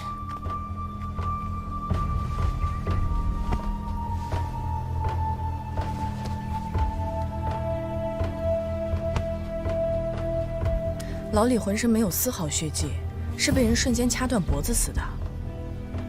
是谁这么大胆，敢动我们羽衣班的人？此番地煞进城作乱，我羽衣班已折损暗桩2处，师父这才命我们紧盯剩下的各处暗桩。我不是吩咐过你们，一刻都不能懈怠吗？老李淬完火去换水就进了房间，我们起初并没有放在心上。等发现不对的时候，我们赶到后巷，人就已经……雨灵牌呢？不见了。您立刻将此事回去禀告师父，这件事总能做好吧？嗯。你将尸体处理妥当后回来见我。是。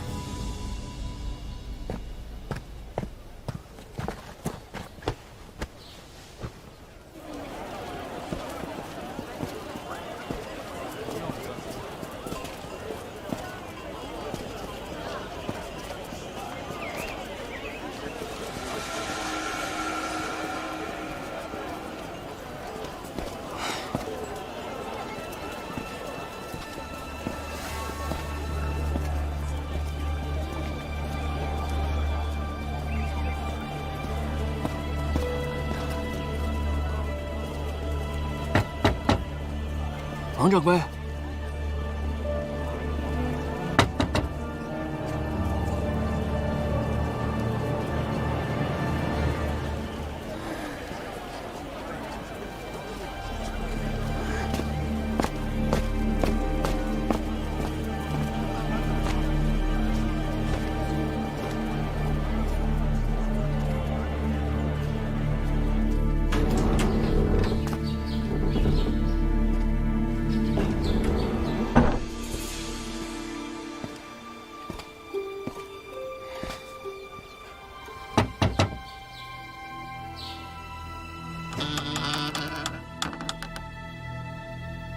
王掌柜，王掌柜，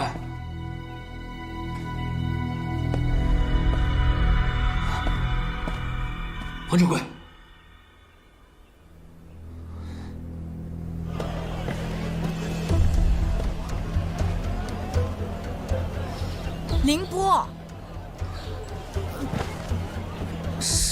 我不是说让你盯着脂粉铺吗？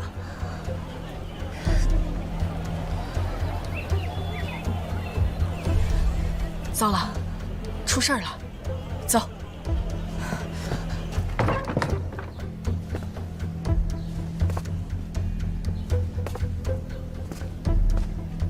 奇怪，这门怎么开着？师姐，嘘。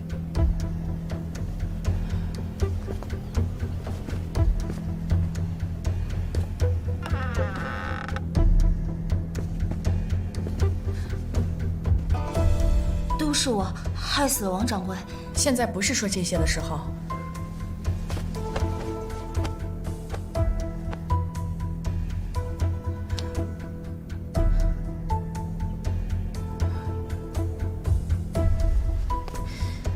死因跟老李一样，而且两人身上都没有玉灵牌。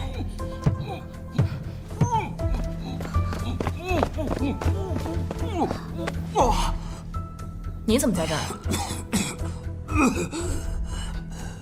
我来给王掌柜送新写好的戏本子。千岁妖，这不料一进门就被打晕了，醒来之后这手脚就被绑住了。那什么人，可看清楚了？没有。哎，先帮我解开呗。等会儿，手留着，脚解开。这是为何呀？随我回乔云居面见夫人。带走。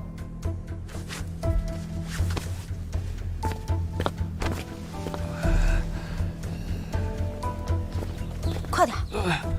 大姑娘，这还要走多久啊？催什么催？再过几个路口便到了。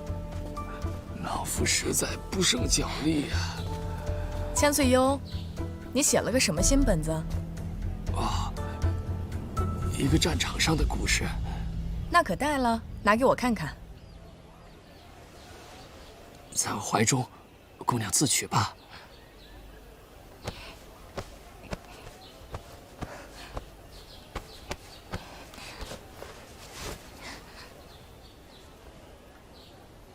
没有，没有。怎么会没有呢？不应该呀！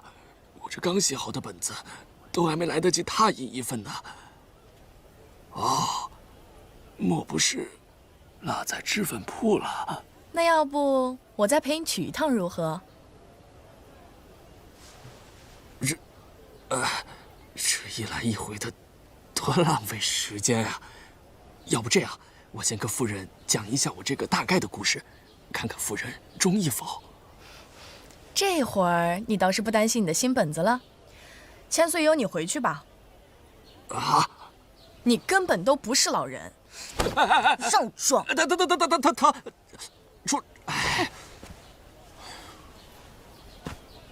出来混口饭吃嘛。如若真像你所说的，那人也不会留你活口。所以你到的时候，王掌柜已经死了。你佯装躲在角落里，就等我二人到时发现你，为的就是跟我们回羽翼班。说，你到底是何居心？你不怀疑我杀了他？一，你与夫人旧相识，我想不出你的杀人动机。二，我探过你的脉象，你没有丝毫的内力，王掌柜的功夫不在你之下。说吧，你到底要做什么？既然二位是羽翼班的人，那么在下就实不相瞒，是我一位友人得了重病。那与我羽翼班有何干系？只有夫人的伏波手才能救其一命。凭什么要救？我自有夫人要的东西。那东西拿过来，我替你转交给夫人。今日羽翼班你进不去。罢了，既无东西傍身，我也会为你带句话。凌波，我们走。姑娘。凌波，师姐不打紧的，我只是担心他悄悄跟上来。既然如此，那全当我们羽翼班略施小戒。千岁幽，你莫要再纠缠。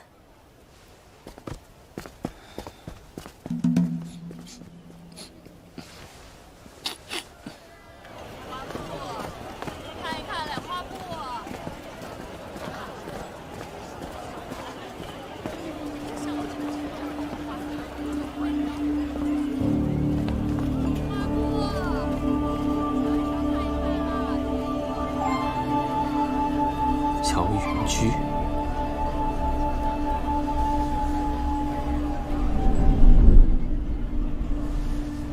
托你的福，这小小的迷药还不能把我怎么样，但是这关键时候，你可千万别给我捣乱。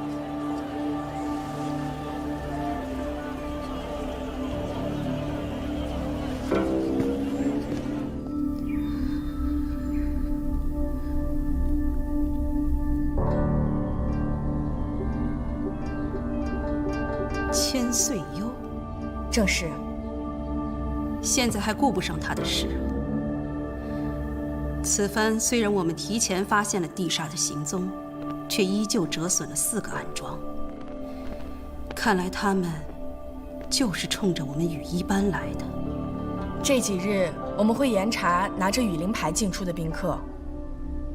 地煞这么做，想必就堂而皇之地告诉我，他们来了。庄主，戏班子有消息了。回禀庄主，安州毁了4处，羽灵牌得了3块。我们倒抓了几个羽衣班的探子，可是都死了。这些人怎么都不肯说，最后全部自尽身亡。属下办事不力，请大庄主责罚。一个唱小曲儿的女人，倒是能赚到这份忠心，不愧是霓裳夫人。如果没猜错的话，这般行事风格之人，非地煞之首沈天树莫属了。那师父，今日的戏也闭了吧？我担心。不用，咱们开门迎客。是，师父。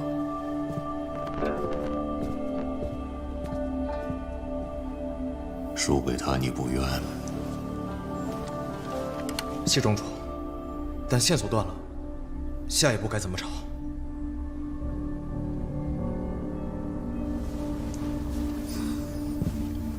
衡阳城这么大，霓裳要是有了戒心，找他就更不容易了。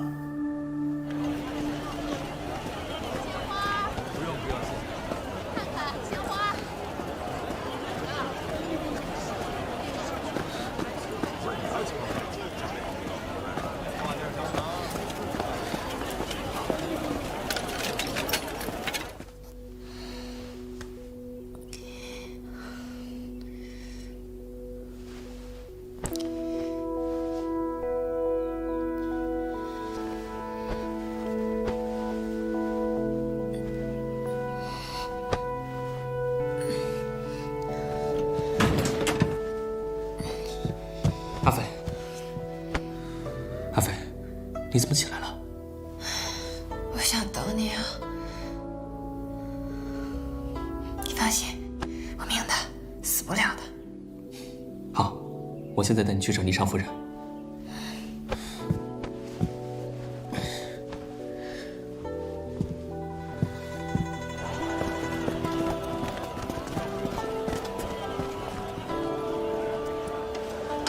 庄主，要不要动手？给我盯住了他们，看他们去哪儿，不要打草惊蛇。是。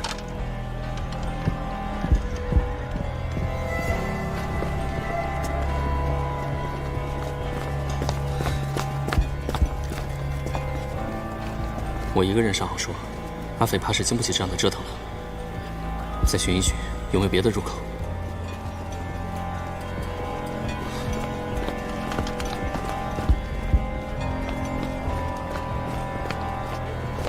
阁下可有拜帖？拜帖？有。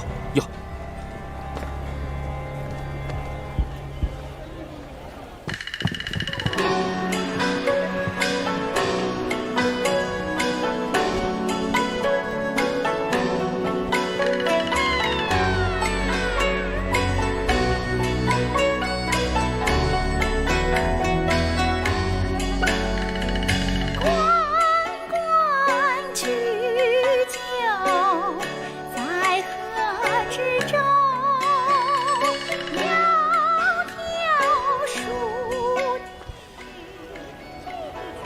门的时候还在呢。跑了？没有拜帖，不得入内。哎，这家，我有拜帖，可能是路上不慎掉地上了。我与你们夫人是旧相识了，就麻烦两位姐姐去禀报一下吧。羽衣只认拜帖，不认人。我是真的有急事儿，就请你们去禀报一下吧。公子请回。夫人，夫人，不要吵了，你喊也没有用。有急事相求啊，夫人！不要喧哗，夫人！不要喧哗，夫人，夫人！师姐，师姐，何事喧哗？这位公子没有拜帖，想要硬闯乔云居。我有拜帖，姐姐你怎么乱说话呢？我不过是来的时候落在路上了，我跟你们夫人是旧相识，就麻烦让我进去吧。羽衣班向来只认拜帖，不认人。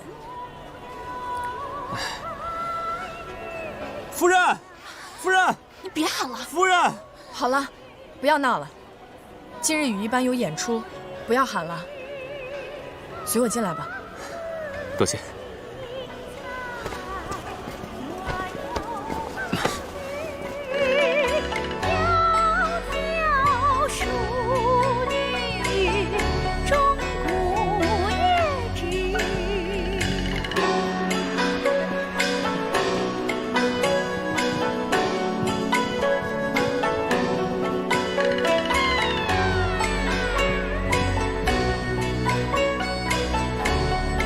你且在台下候着，等夫人叫你的时候再过来。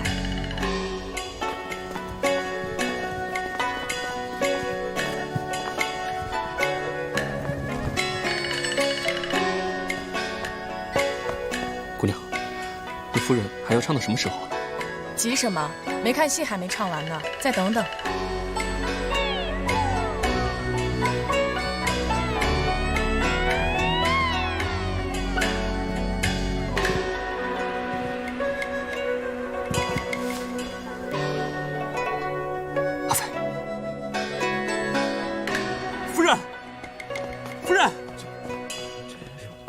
我兄妹二人遭受地煞追杀，各位宾客，地煞至此，还请给我先避一避啊！地煞追杀，是地煞来了，这还了得！夫人，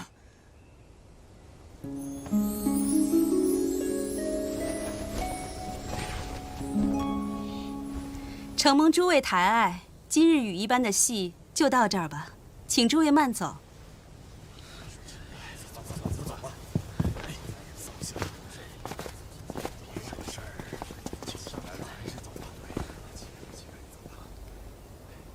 这位公子，随我来吧。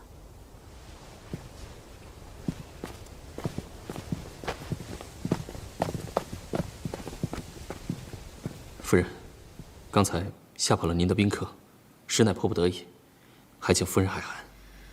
唉，若不是看在日后新本子的份上，我是不会轻易放过你的，是不是啊，千岁幽？夫人果然慧眼如炬。我今日前来，实在是有性命攸关之事相求。我妹子被段九娘注入了枯荣真气，与自己体内的真气无法调和，只有夫人的伏波手才能相救。千岁幽怕是糊涂了吧？我为何要救一个不相干的人呢？只要夫人肯救，任何代价我都愿意。任何代价？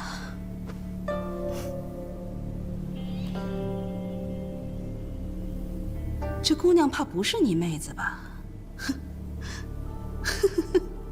竟没想到千岁幽是个痴情种啊！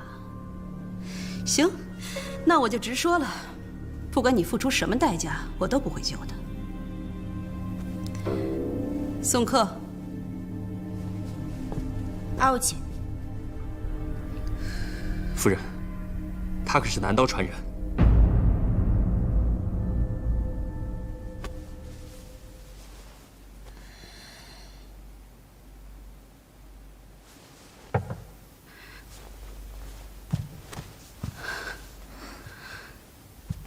南刀传人，姑娘，我问你，李征是你什么人？李征是你什么人？阿飞，嘘。是我外公。师傅，你若救他，就要耗损自身大半功力，实在太危险了。是啊，师傅，此时还有地煞要对付我们羽翼班，您不能有一点损伤。行了，快送二位去客房休息，快！二位请跟我来。多谢夫人。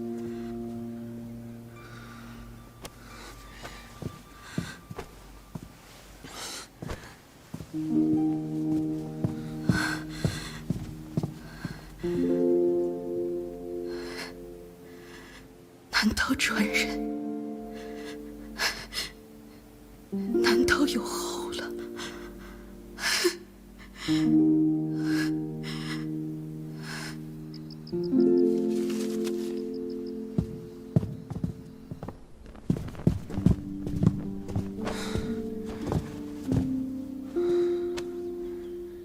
多谢姑娘。我不要在这儿，快走吧。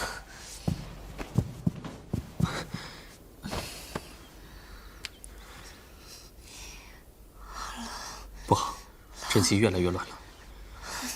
你怎么样？怎么样？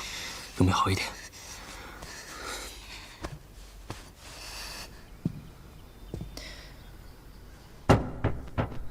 请进。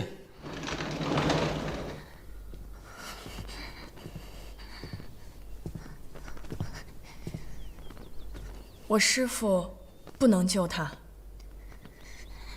这是你师父的意思吗？姑娘，你这是做什么？求二位放过我们羽翼班吧。如若师父因为救这位姑娘功力大伤，这时候我们再被地煞找上门来，该如何是好？姑娘，姑娘，你快起来！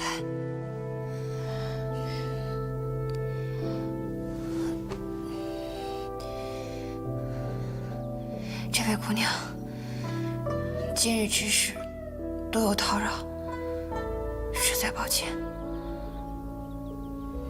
我身上这点毛病，没什么大不了，休整几日便可康复。多谢。阿飞，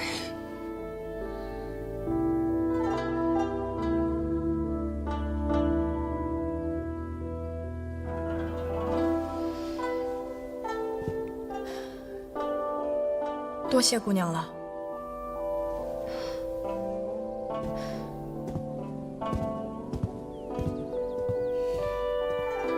还是走吧。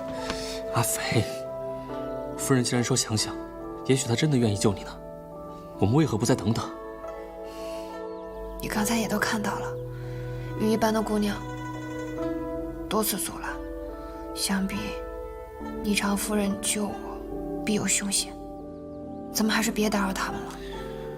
我知道你现在的心情，若夫人因此有什么闪失，我也会自责的。可是你要知道，受了伤尚可恢复，可若是人没有了，就什么都没了。那就不管怎么样，我们都等见了霓裳夫人之后再说。此前，你也先仔细想想，届时我尊重你的一切决定。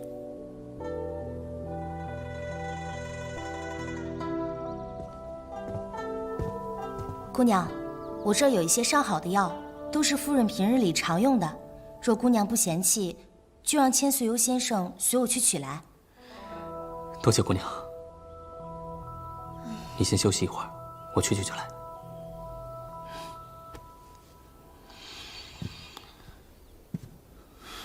请。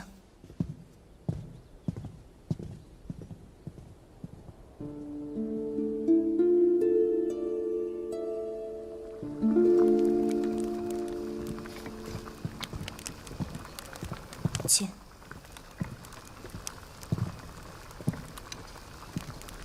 林雨师姐让我把这些都带过来，让您挑选。凌波能做的就就只有这些了。周姑娘身为南刀传人，仁义之心，着实让人佩服。希望周姑娘能够平安无恙。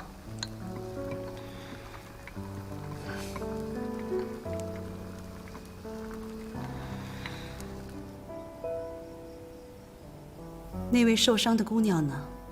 带她来见我。师父，您为了您自己，还有整个羽翼班的安危，您三思啊！此事不同。你可知千岁有口中的南刀是谁？我知道，是一代名刀李真大侠。那你又可知，若当年没有李大侠救我的性命，我早已命丧黄泉了，就不会有现在的羽翼班，更不会有你们了。可是师父，行了，这天意叫他救了我，天意又嘱我救他的外孙女，甚好，甚好。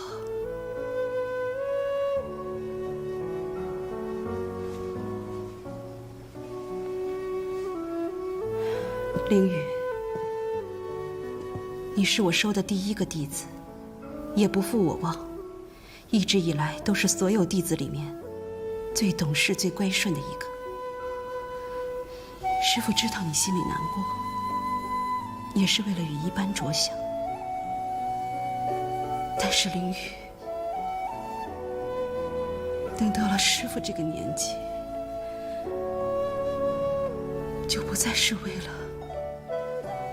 这不知何时就会戛然而止的以后活着了，而是为了从前活着，就为了那点念想活着。这再高大的梧桐，等到了深秋也会枯黄了，苦苦挣扎，倒不如早日零落成泥。这往后的江湖如何，还得看你们这些小辈了。凌雨，你起来，师父有话问你。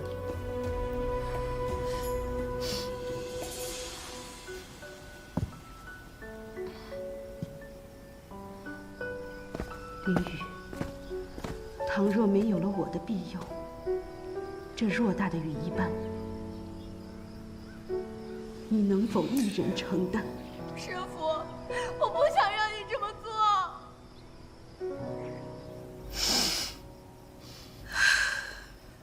不要担心，这是最坏的打算。来，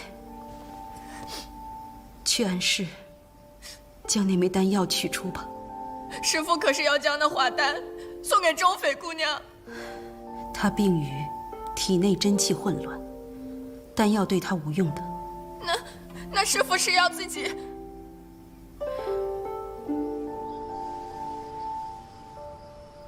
师父，那华丹虽然能在短时间内调息恢复功力，但终究只是饮鸩止渴的办法啊，师父。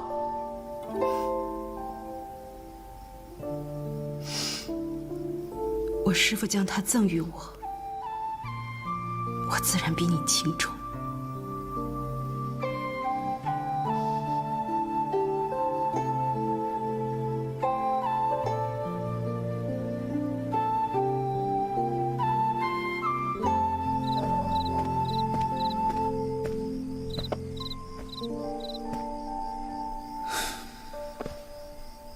我也知道夫人的不易，只是此时阿斐命悬一线，万事由不得我了。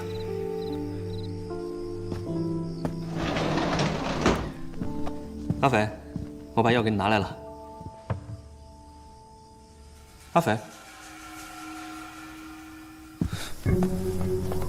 先生，您这是怎么了？周姑娘不见了，你看到她了吗？怎么会不见了呢？她不是在房里等你的吗？她不在房间里，不和你多说。师父，何事啊？慌慌张张的。周姑娘人不见了。这丫头倒是硬气啊，竟然自己走了。这万事不求人的性子，倒是和李征一模一样。师傅，那既然人是自己走的，也怪不得我们。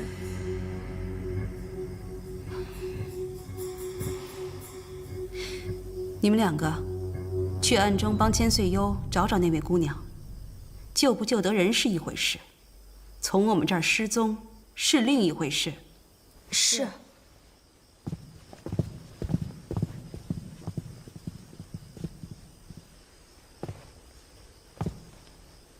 自己走了，有意思。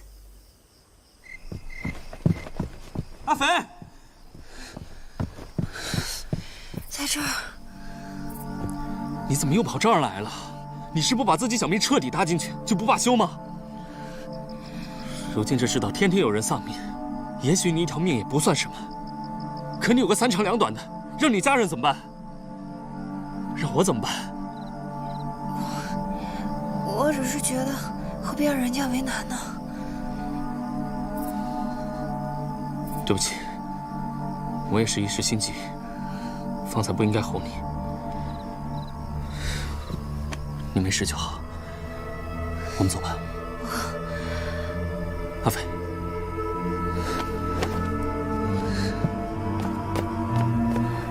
夫人，他怎么样？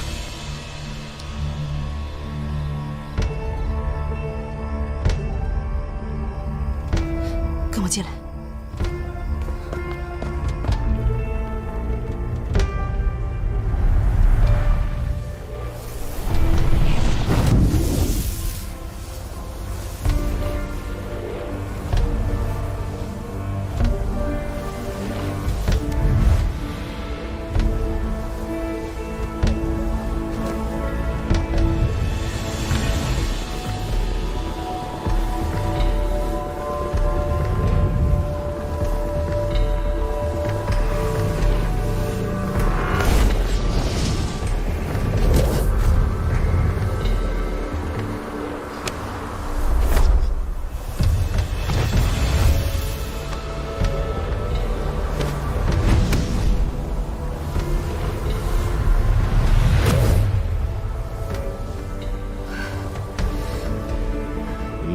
夫人，疗伤之事，怕是要缓上一会儿。哈哈哈哈哈。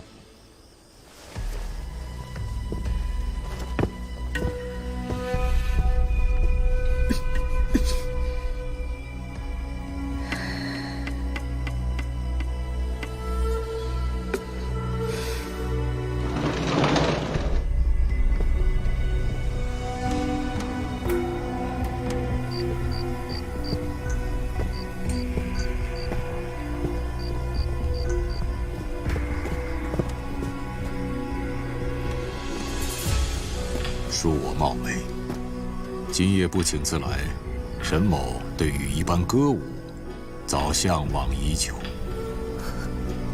那真是不巧了，沈庄主呢来晚了一步。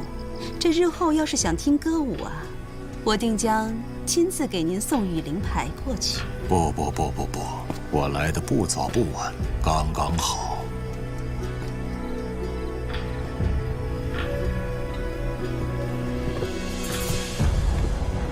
那我倒是要问问沈庄主了，我羽衣班不曾与地煞有任何瓜葛，为何要连杀我几名暗桩？